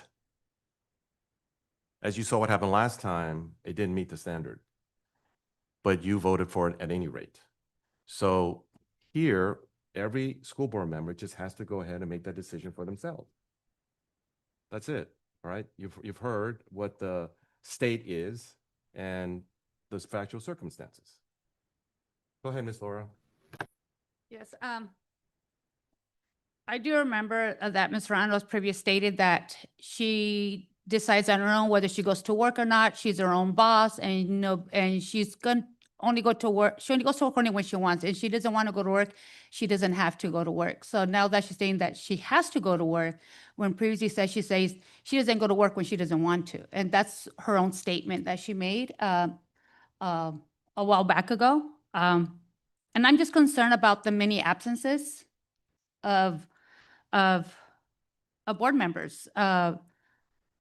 I mean, we are elected to represent our trustee area, the district, and if this many absences and you can't fulfill your duty as a board member, then maybe you shouldn't be here as a board member. It's just too many absences for me, but I'm looking at this one specifically, only on the merits of this one. Going by what she has said previously, I'm going to go by her word that she can leave work anytime she wants. I'm taking her by her word. Okay. Okay, well, I definitely need to speak because that is highly offensive to me. I am a single mother and I don't have my husband or my mommy and daddy's house. I take care of my own bills. And so how dare you say that I could not work as a single mom living in LA County? As a matter of fact, I have more than one job. And I've never had a conversation with you outside of the board meeting. And if this was not agendized, when would I talk to you about this? How offensive, ma'am. And if anybody actually knows what I do here, I'm a social worker. And so that means that my schedule is not a school schedule like you guys. I'm not done at 2. All my clients, I meet with them after school and in the evenings. And I've done tremendous sacrifices in my career to be available at the every beck and call of the district. And I've never said, oh, no, I can't attend that meeting because I did whatever I can to attend our meetings. Okay. So if I am finally doing, I cannot and there's not flexibility, like how offensive. Miss Lora, please stop targeting me like every chance that you get. All right, we're not going to go ahead and engage in personal attacks because that's not within the bounds. That's of what she the did, agenda but item. you didn't outline for No, that we're for going to her. move forward with respect to that. Hers was factual, or at least what she believed to be factual. Madam Okay, you Vice can let President, her go ahead. target me. I get it. Okay. Do not do that, please. Go Okay, ahead. I think we owe it to the community to not make unnecessary comments. Again, we're adults. If she has a valid reason to be absent, then I'm sure she does. Hardship means a lot, especially when you're a business owner, solo business owners. I have Or a seen single Mrs. mom. Yeah. Excuse me. Okay, and I understand, Ms. Serrano, I was a single mother of 3 and I can fully understand.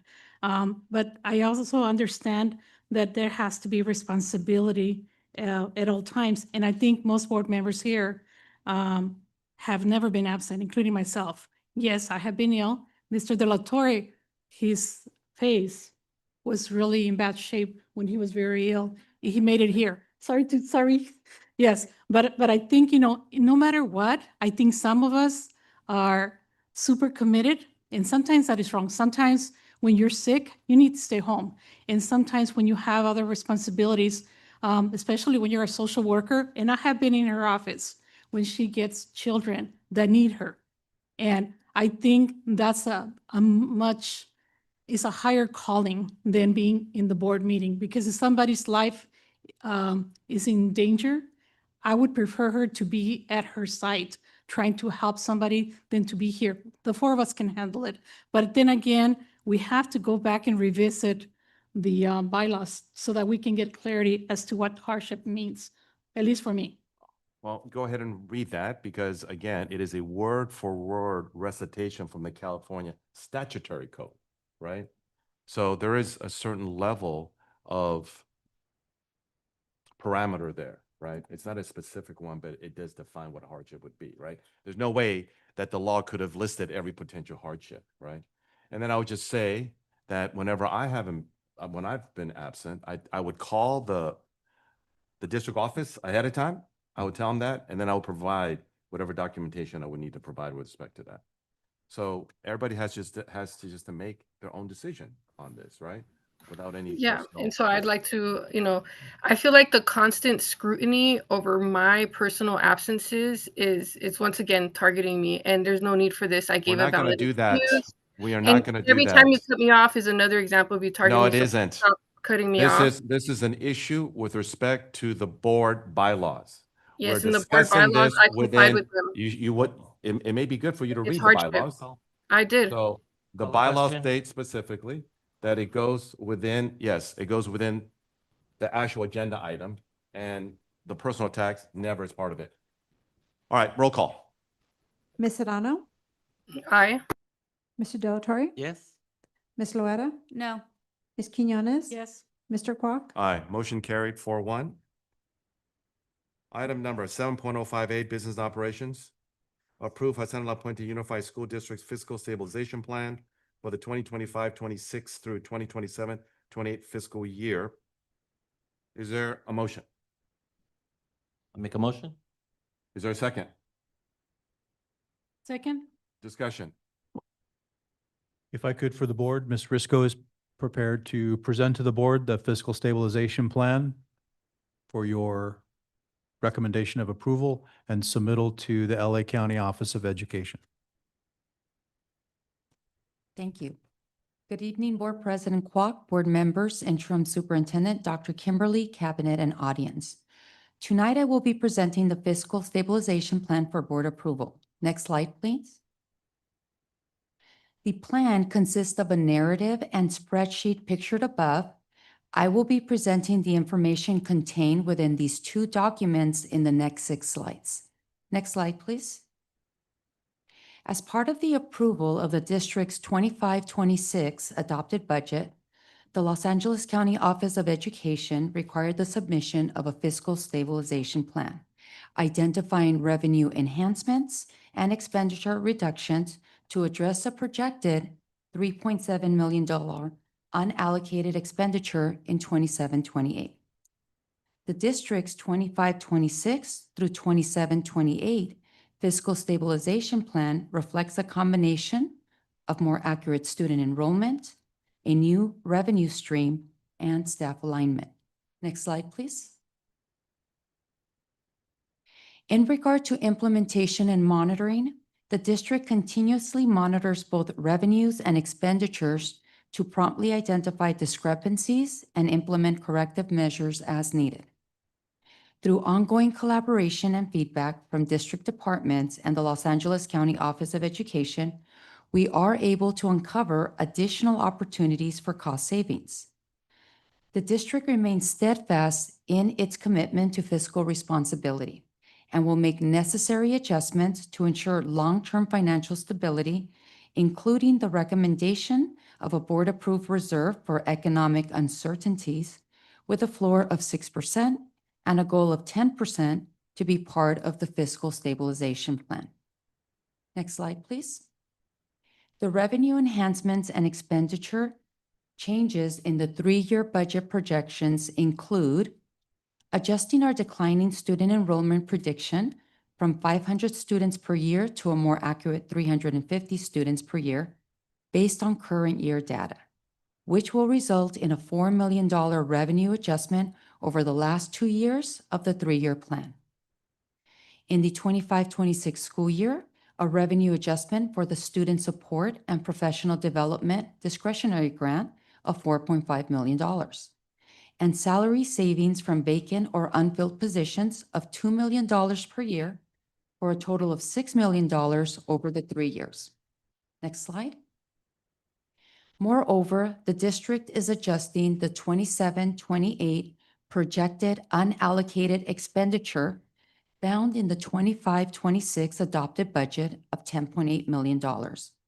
Please be advised that after we received our 24-25 fiscal year unaudited actuals, our revenues increased and the projected unallocated expenditure decreased to $3.7 million. Staff alignment achieved through natural attrition will also result in a cost savings of $1.5 million in 27-28.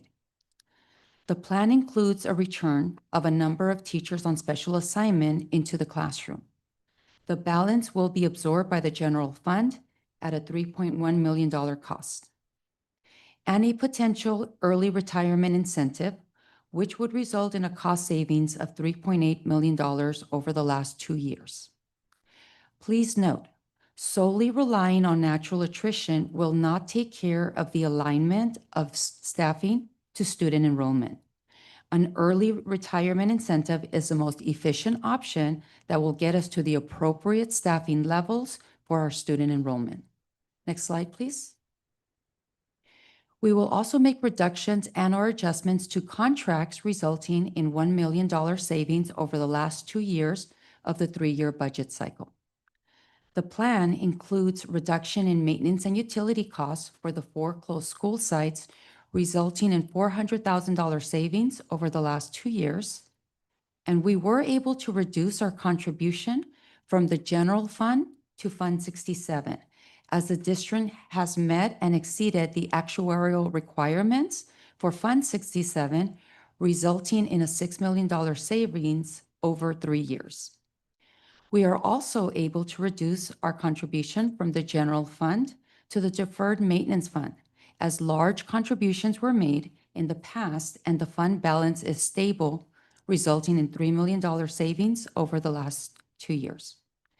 And in addition, we have a reduction in certificate of participation transfers, as one loan was paid off and future transfer payments can be reduced, resulting in $3.6 million savings over the last 2 years. The district will also explore opportunities to refinance current district debt. Next slide, please. This last slide of the plan shows the adjusted ending fund balance, the committed general fund balance for projects, the reserve for cash flow, and the reserve for economic uncertainties.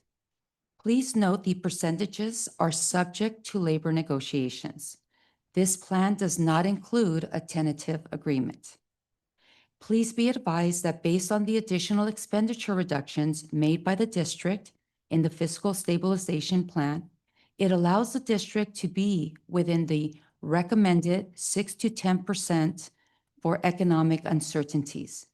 These expenditure reductions also help reduce the deficit spending for the district going forward and addresses the concerns of the FICMAC report. The district had the opportunity to meet with LACO previously on 2 different occasions, and they have given us the informal thumbs up on the plan and are awaiting the submission of a board-approved fiscal stabilization plan.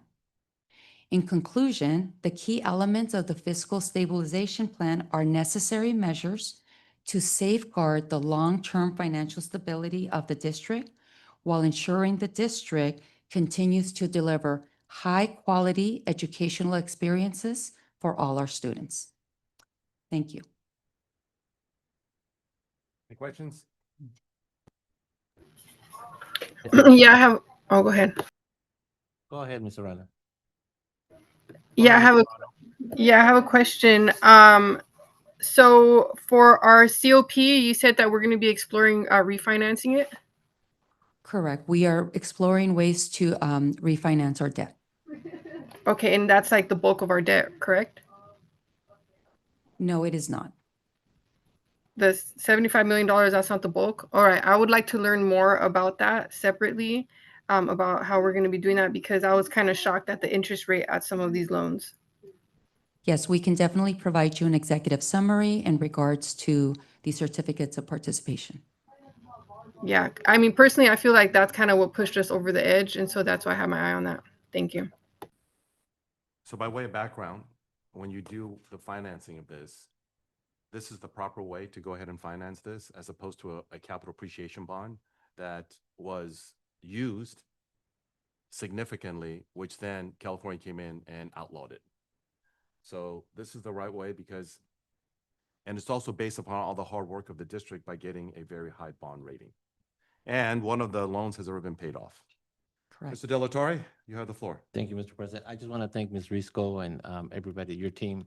Thank you so much for your hard work, Business and Finance Department, in getting all these numbers and presenting it to LACO and, getting an unofficial thumbs up. That means a lot, so I thank you.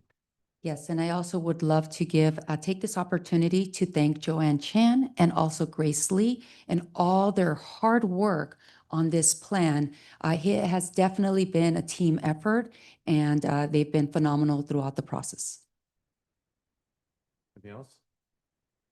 All right, so I have a question very quickly. On one of the slides, it says reduction in maintenance and utility costs of foreclosed schools, $400,000 savings over the last 2 years, right? That amount would have been in the exact opposite direction if those schools remain open, correct? Correct. So right now, what we had actually allocated was the 200,000 per year of those savings. But yes, you are correct. The other thing is that I don't know if anybody's been reading, but what's going on with Pasadena Unified? Yes. Pasadena Unified has been very, very difficult situation. And one of the things that they're trying to do as part of it is trying to close schools, but it's very difficult because you can't just close schools. You actually have to go through a state mandated equity analysis. And so they're very far away from that. And I also want to reiterate, this was very hard work. Yeah. It was extremely hard work. And I know that they have been putting in a tremendous amount of time because this thing came in April, as I believe. It was April 21 of this year. And they had identified some of the issues there. And just so the way I look at it, you've got revenue and you've got expenses. And the revenues increased because of the grant that we received, right, for student services and professional development, right? And then also, and we have to be careful about this, we also increased our revenues. Why? Because we decreased the amount that we're projecting of losing in our school district. So the ADA is going to go ahead and do that. On the cost side, I view it in this way. I view it employee and non-employee. And then we got the rest of the contracts, right? I will also say that the one issue here that was identified, and it wasn't FICMAT that actually did this, it was LACO that did this, because LACO did this before FICMAT came in with the FHRA, with the fiscal stabilization plan. That's why it was conditional, because originally we identified $4.7 million in capital in expenditure reduction, but we didn't say what it was. It was unallocated. So they weren't digging that, right? So we had to go through that process. They came in. The staff has worked amazingly hard regarding that. You have to take a look at it. And one of the things, though, that you have to understand is that it says specifically it doesn't include the collective bargaining agreements because they don't know what they are, right? So it's an open question with respect to that. But overall, it is an amazing process. I've heard from our supervisor, no less than our supervisor, our county supervisor, state, she will do everything she can to support the school district going through this process. So I thank her for that. Anything else? Yes. Yeah, I have a comment after Ms. Quinones. On the COP balances, can you give us a brief breakdown as to what is the outstanding balance per COP? What is the interest payment that is made on a yearly basis? And when you refinance, you're going to go from what interest rate to what interest rate at what cost savings? We can put that together in an executive summary as well. Absolutely. Yes, We've I even think, had yeah, additional that would meeting. be, that's very important because the community wants to know what is the total outstanding loan balance and what is the true interest rate that we're paying today? And if we refinance at current market value, what would be the cost savings? So that would be great. Absolutely. We'll also include the GO bond debt that we have in that because many of our COPs are relatively new. And so they wouldn't quite have the same value or be eligible for refinancing quite yet. Yes, and I think going forward, I think we should be much more responsible and not get ourselves into more that, you know, if we don't have the money to do something, we truly should not be doing it and then make ourselves be in this position today. I do want to add something for the record. And the record is that the COPS financing was done somewhere around 21, 22, somewhere on there. I was not on this board when that happened. All right. But regardless, I'm not criticizing the financing. I support the financing. That was not the purpose of me bringing that up because I will accept accountability for that. My purpose was because when they brought it up for board approval, that was all explained at that time. They went through the entire amount and how much it would cost and the term and the interest rate also based upon the school district's bond rating. If you think for a moment, how could the school district approve something like that if they didn't have that information? So it's there on the record. Yes, I'm not saying it was not. No, no, I there. understand that, but I don't want the public to think that it wasn't there before, and now we're coming back with this. No, I think as board members, all of us here today want to be much more responsible in making sure we don't get ourselves into debt. If we don't have the money to pay for something, and there was the money from the sales of the other properties, we could have used some of that money and not get ourselves into a loan. That's all, but that's just my opinion. Anything else? Yes, I just wanted to share that it's interesting to be here now. I'm glad we're finally pushing through this. But, there's an effort to let's rush through the board meetings or don't address serious issues because, people don't like to be uncomfortable. Well, it took bringing up this serious issue to get here. It took being uncomfortable to get here. And so I want to applaud Ms. Quinones and Mr. De La Torre because we approved this FHRA audit. We're advocating for this so that way we could find solutions. And it took a long time to get here. It's taken nearly a year because last year I was discussing deficit spending and I was being attacked by a hate group about, oh, we're not in a deficit spending, but now it's confirming. Yeah, the FHRA confirmed it. Now we have actually a plan that we're on our right track. And that's because yours truly, Ms. Serrano, was proactive in addressing this and discussing this and not ignoring it.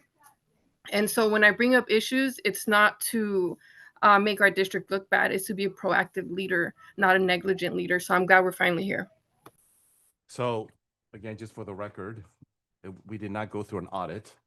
We went through a fiscal health risk analysis. There was no audit with respect to that. Anything else? Mr. De La Torre? Thank you very much. Roll call. Ms. Serrano, Abstain. Mr. Del Torre, Aye. Ms. Loera, Yes. Ms. Quinones, Yes. Mr. Quack. Yes. Thank you very much for everyone's work on that.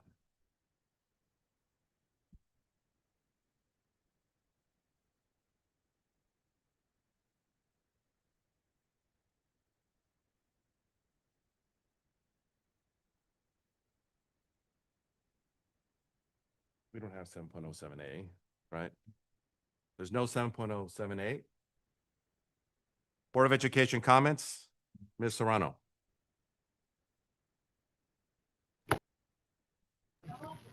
Yes, thank you so much. I wanted to kind of bring forward the concern about all of our schools not having nutrition, like all of our middle schools, all of our high schools. We discussed this last year when I found out that Workman was one of the only schools that didn't get nutrition in the high schools. Then they changed it, but then I found out the middle schools also are not, some do get nutrition, some don't. And I'm really disappointed that we're leaving it up to teachers to vote if they want to have a 15-minute day shorter. And I'm disappointed in our teachers that voted to stay 15 minutes and kids not have nutrition. And a lot of these schools that don't have nutrition, they have high poverty rates. A lot of those students are on free lunch. So that means they need our school lunch. And in middle school, a lot of the kids don't eat, they skip breakfast. And so I'm shocked that they don't have nutrition. I'm shocked that we have to make this a policy, that we have to make a ethics a policy. I'm disappointed that they're not having nutrition. And so please be proactive, team. I shouldn't have to keep bringing this up. How can we make sure all of our kids get nutrition? It could be as simple as having a bowl of fruit, crackers, cereal on the go. Right now, we know a lot of kids are losing their SNAP benefits for their food stamps. So these meals are ever more important, and we shouldn't have to play and dance politics and agendize things and don't agendize things and who do I like and who do I don't like to make sure the kids are eating, because I think we all care about the kids and this should be a priority. So I'm bringing this to your attention. I'm concerned about the lights at Workman. They're still not on. It's the only high school that it's really dark and it feels extremely unsafe and dangerous there. And I brought this up on the minutes. It shows October 9th and we're still here a month later and there's no efforts to address that. It's getting dark early and this is a very serious safety concern. So I'm bringing it forward again. Thank you for addressing the safety concern at Workman of the trees that were the beautiful trees that were put up, but then they were blocking Temple, which is really fast in a dangerous street. So they cut one of the trees and thank you, right? So when I bring up these concerns, it's only to be proactive. That's the only intention. I had brought up some concerns about our phones not working in the district. I would call schools and the phones would not answer. And I had to bug about that for like over a year and do Williams complaint. And finally, our phones are getting fixed. And so that's why I bring up these concerns, because they actually make a really big impact. If you're trying to call the school for an emergency, which I did one time and it didn't work, those things matter. I'm still concerned about the drive-by that happened at Valley High School last year when school was ending and kids were walking out. And I'm concerned about the investigation process and why hasn't there been any type of justice? My kid doesn't have to go to school there to be concerned. The DNF report, I got the folder with the DNF reports. I thought that was a really good start. I would like to see what are some pivots, some intervention plans now that we have that data. So I was hoping that with that data, we'd have suggestions on interventions, but I didn't see any. So that would be the next step, using that data to identify proper interventions on an interim, level. So like every 6 weeks, if we're noticing a lot of kids are failing in math or whatever, maybe we could have a district-wide extra math support, right? Those are the kind of interventions at the interims, because kids passing in their academics is our meat and potatoes. And so I'll continue to bring up the DNF report card or rates. Now, I know we're trying to quote unquote rush through the meetings and stuff, but I don't see any items on the agenda for the Board of Education. Meaning, when I was the president, I was putting items like, let's talk about valedictorians, making policies, let's talk about conserving our school properties or protecting our properties. There's different things that as a board, we are able to push forward. And I am not seeing that. I'm seeing in the sake of let's rush through our meetings, we're not adding to the content of our district. I'm still waiting to hear from my quote unquote team members on what are you concerned about in our district? Are you concerned about kids in their IEPs? Are you concerned about recycling? What are any of your concerns? Because I really don't hear from my team members about any concerns in the district. And I feel like in those board agenda items in the 7s, it would be a perfect place for board to add to our district, to address the issues in our district. And I don't see that. I see let's speed up and hurry on. And I'm not sure what we're doing as a team contributing to improving these issues. So like nutrition, we should make it a policy, because sometimes you have to mandate ethics, okay? The school lights, there's a lot of things that we could put on there, and I'm not seeing the substance from my team. I am seeing being targeted. Ms. Loera is making statements that I'm implying that I'm breaking the law somehow. Mr. Kwok saying that I'm defaming an organization, and targeting me, right? So I encourage those people to just focus on the students and the actual issues at hand, because I'm looking at the 7s where the board items, I'm waiting to hear from my team members, and I don't hear anything about students from my team members, but I do see a lot of focus on me from certain people. So please stop. Another issue that I'm concerned about is the mic. I'm sorry, your 5 minutes is up. Okay, great. Everybody much. stay tuned. Go ahead, Mr. Dillatore. Thank you, Mr. President. I want to begin by commending the City of Industry, City of La Puente. I know during these difficult times where SNAP benefits have been reduced or even cut for some family members, I appreciate our LA County Supervisor too providing meals. I know they had an event, and to my understanding, it was phenomenal. I mean, it was just lots of traffic, lots of people. And I appreciate everybody that volunteered. I know City Council of La Puente, I met with them yesterday, and they were part of it. So thank you so much for that. I also want to thank, Ms. Serrano. I know she had mentioned about some students not receiving breakfast, and then it was shocking to me, to be honest with you, because I like to think that, if there's any kid coming in through those doors and they're hungry, that we will provide them with a meal. So I would like to know what schools are not receiving. I know I saw kind of screenshots of some things, but I would like to know, because especially during this time, we want to be able to provide all of our schools with the breakfast, lunch, and if possible, supper. I don't want them to be hungry. I would like to also ask for a moment of silence, if we can, at the end of this board meeting. I'm going to read to you, my post. It was sad to hear this announcement, because I had the honor of working alongside, like I'm working with all of you. Having the honor of serving alongside Mr. Anthony Duarte, I witnessed firsthand his unwavering dedication and genuine care for the district, and most importantly, our students. Anthony brought wisdom, warmth, and a steady hand on every decision.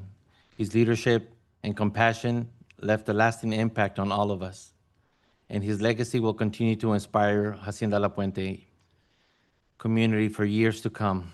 And, my heartfelt condolences to his family, friends, and everybody that that had the opportunity and honor, to know him. It is a great loss. Also, I forgot to mention last time, so the loss of our educator, Sarah Adler. My condolences to her, to their family too.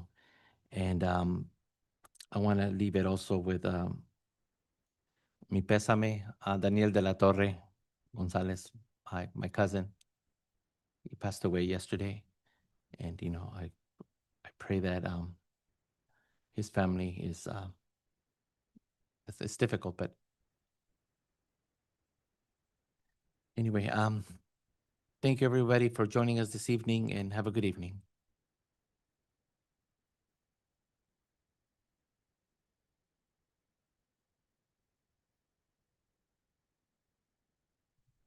Yes, I want to just make a brief statement about someone who spoke during comments earlier today, Fernando Solis, when he was once again attacking our school police. I just want the community to know that Fernando Solis is a convicted criminal of what he did at one of our high schools. He was found guilty of causing a disturbance at one of our high schools. He also has another ongoing court case for battery, disruptive presence at a school/district, assault on school district police officer. He also has restraining orders also. And so I'm just need to know where this information is coming from, why he's attacking the school police.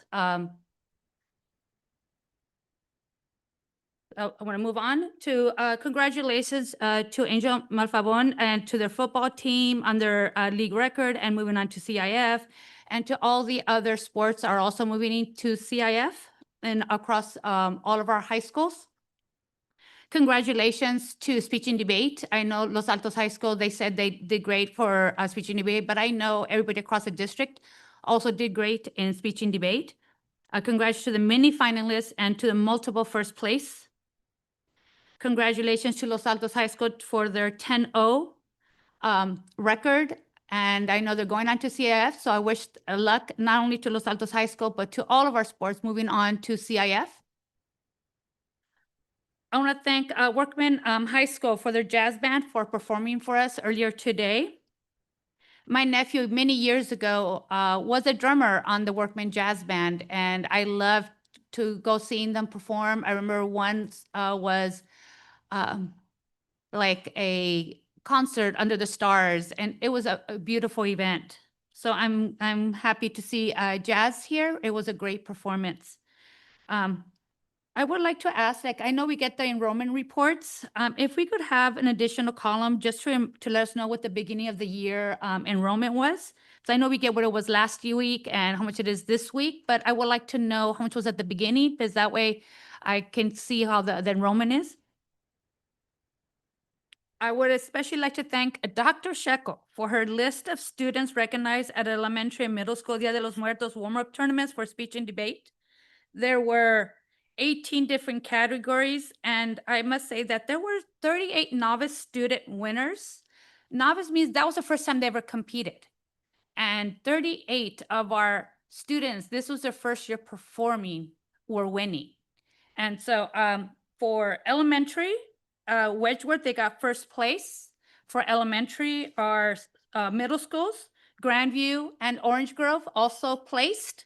That was for small schools. What they do is depending on how many people they enrolled, they divide them into small schools, middle school, mid schools, and bigger schools, because they go by points, I believe. So middle schools, middle-sized schools, it was Mesa Robles won. For the large schools, it was Cedar Lane. Cedar Lane had 29 winners. This program is huge. They love speech and debate. They love Advantage Communications because they're getting results. There are 18 different categories. There's declamation, dramatic interpretation, humorous interpretation, informative speaking, original oratory, poetry interpretation, prose interpretation, storytelling. This is just what we've done. I know there's many other events that they can, and not counting even debate. So I'm glad we have Advantage Communications that they can find someone for whatever event our students want to do. Specifically, I want to give a big shout out to Valinda.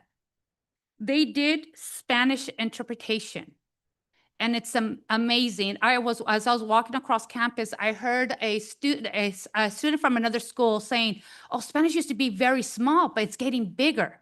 So for our Valinda winners, semifinalists, we had a semifinalist, 7th place, and they got 3rd, 2nd, and 1st place.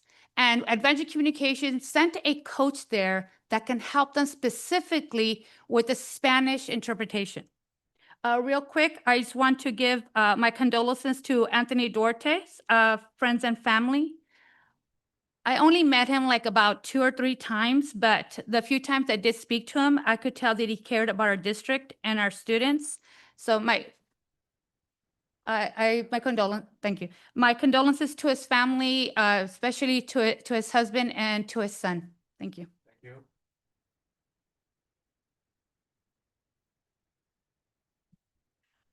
Good evening, everyone. First, I'd like to thank all of our staff, families, and community members for joining us tonight and for your continued support of the Hacienda La Puente Unified School District. As we continue working to serve our students and community, I'd like to highlight a few important updates and upcoming events. I'd like to ask that our district team look into making information about field and facility rentals more accessible on our website. Many community members have shared that they are unsure how to access these spaces or where to find details about availability, cost, or application requirements. We have several local soccer teams and community groups whose members attend our schools, and they want to use district fields and facilities safely and appropriately. Providing clear, updated information online would help ensure our community knows how to request and access these resources. At this time, offering a golden handshake to all employees is unfortunately not within our current financial means. However, I want to emphasize that this does not mean the idea is off the table. We can certainly revisit it in the future if the budget allows and explore whether it could be extended to all qualifying employees.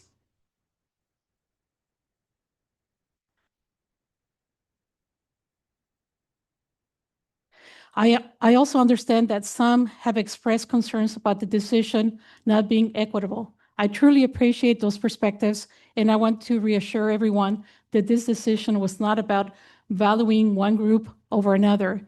It was based only on the current financial impact and eligibility criteria. Our employees are the heart of the district, and we want to continue working together to find ways to support them while also protecting the district's long-term stability. Transparency and communication are important, and it may be helpful for the district to hold a community presentation to walk through our financial realities and explain the reasoning behind current fiscal decision. I would like to take a moment to recognize and thank our interim Director of Fiscal Services, Joanne Chan, for her dedication and hard work during her time with HLP-USD. We wish her all the best in her new position and appreciate her many contributions to our district. It's been wonderful to see our schools and community come together in so many ways. Recently, the City of La Puente Veterans Dinner, honoring those who have served our community, our country. Workman High School, Dia de los Lobos celebration. La Puente High School open house welcoming families and showcasing student achievements. The spirited Workman versus La Puente High School football game. a great display of school pride and sportsmanship. Wilson High School's Golden State Classic, highlighting the talent and dedication of our student musicians. The Shy Temple Winter Love Joy Scholarship Event, supporting students and their educational goals. This Saturday, the Los Altos High School 56th Annual Field Tournament, a tradition that continues to inspire excellence in music and performance. And Cedar Lane Academy's robotics competition, celebrating innovation, teamwork, and the bright minds of our future engineers and scientists. Each of these events reflect the strength and unity of our community and the dedication of our students, staff, and families. Thank you, all of you, for our continued partnership and for supporting the success of every student in Hacienda La Puente Unified District. I really appreciate each one of you. I see your hard work. It does not go unnoticed. So this division that is created by a very few, but the rest of the employees in Hacienda La Puente Unified School District are outstanding. We value your hard work. Just know that every single board member knows your value, and we will continue to do our best to make sure that you know that. And thank you.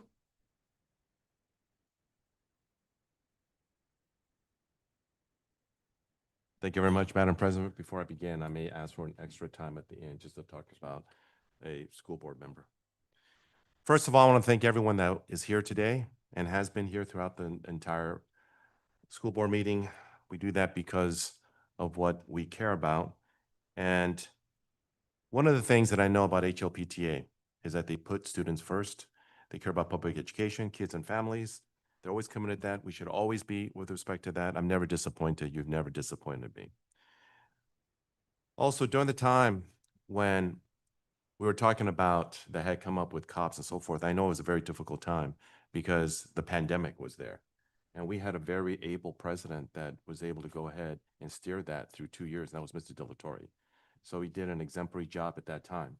And I recognize the difficulties there that he had. We were fortunate to have him there at that time. I was happy to be at the Wilson Golden State Field Classic. It was an amazing event. I was able to go ahead and do a college workshop at the middle school for Mesa Robles, as well as Newton. And I'm looking forward, I think I'm doing one for Cedar Lane and Orange Grove. And thanks to Ms. Nancy Rees for making that happen. I'll continue to do so because I'm always dedicated to their future. And I know our school board members are as well. I echo the Los Altos. It's the 56th annual field tournament. Can you believe that? A long time. I remember when they didn't have a field. They actually went to La Puente. So we're all in this thing together. I want to always acknowledge and thank. Sometimes they have an extraordinarily difficult job because of the surroundings and so forth. And it's for everybody to see, which is our school police. They sit there, they hang in there, they do what needs to be done. And I acknowledge all of you and the department and everybody associated and the chief regarding this. And you keep our kids safe, and you know our kids better than anybody else.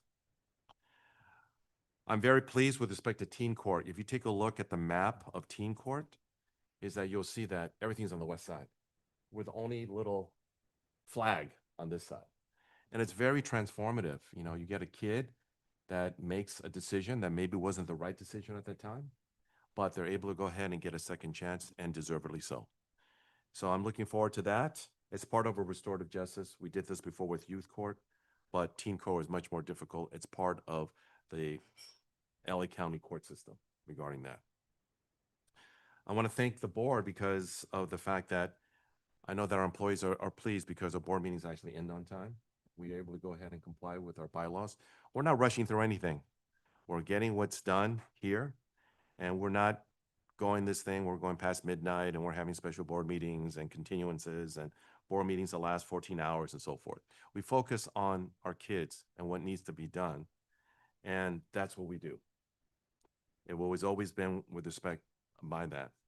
And the group here with Blanca, Joanne, and Grace, what they have done for this district with respect to our financial plan and the financial path forward was absolutely inestimable because that's what they did with LACO. And when I have spoken to representatives with respect to that, they've been very complimentary. And the biggest compliment came from, again, Supervisor Solis, because she came to me and said, hey, they were outstanding. We're going to go ahead and be that. And again, I salute her for that. Always, you know, we have these condolences, and we have our teacher, and I'm sorry to hear about the loss of a family member from the De La Torre. But let me just tell you something about Anthony Duarte. I was there when Anthony Duarte first came on our board because he cared our board, and we had a vacancy. We had an outstanding school board member. My only regret was I didn't spend that much time with her. It was only just a few months. And then all of a sudden she goes, Mr. Kwok, I'm gonna retire. And then on the way out, if you recall, the last thing that she did was she said, hey, I'm gonna put you on the JPA ROP. Remember those times, right? To serve her unexpired term. But we had to replace her, and we went through that. And it was difficult because there were many outstanding members and so forth, right? But I always remembered Mr. De La Torre. And it wasn't easy because there was only 4 board members at that time, right? So we always deadlock there. And I believed in Mr. De La Torre.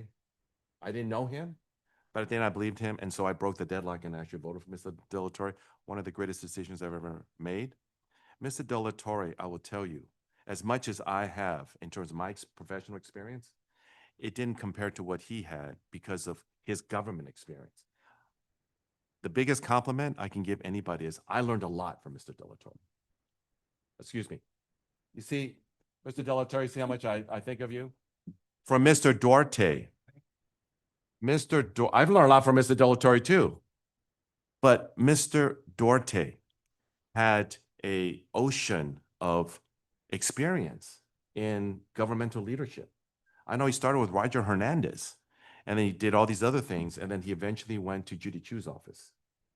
And then he had tremendous relationships with the County Board of Supervisors. And so along the way, we worked together. Did we agree all the time? We did not. But we always were able to work through things, but we must have agreed at least 80 to 90% of the time.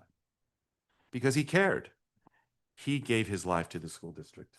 I truly believe that. He served until the last possible time. Nothing was more important to him than the kids because as you recall, Mr. Duarte went through our school district, graduated from our school district. And that's one of the reasons why people like that, we care so much, because I saw in him what I went through. So when I found out about what occurred with him, I had a very, very significant empty sense of loss because he left his mark.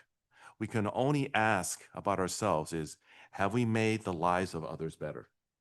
Have we elevated their existence? Have we somehow made their future brighter, especially our kids? And I can tell you, Mr. Duarte did that. So we mourn, but one of the things that we've done for the first time in the history of our school district is we flew our school district flag. And it was in half staff at that time. And Dr. Kimberly will be presenting that flag to the Duarte family. I met Johnny Yoder, another extraordinary individual, right? Nobody runs alone. You run with your family. I also had the pleasure of meeting his son, who was a Trojan, went to USC and graduated there. So we mourn his loss, but we will never forget. And most of all, we celebrate what he did for our kids in the school district. He never forgot where he came from. And with that, let's have a moment of silence in his honor.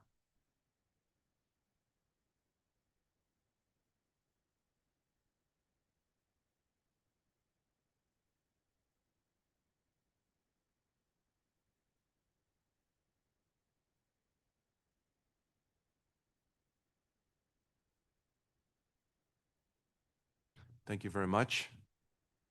And now, do I have a motion to adjourn? Motion. Do I have a second? Second. Any discussion? Roll call. Ms. Serrano? Aye. Mr. De La Torre? Aye. Ms. Loera? Yes. Ms. Quinones? Yes. Mr. Kwok? Aye. We are adjourned. you, everyone.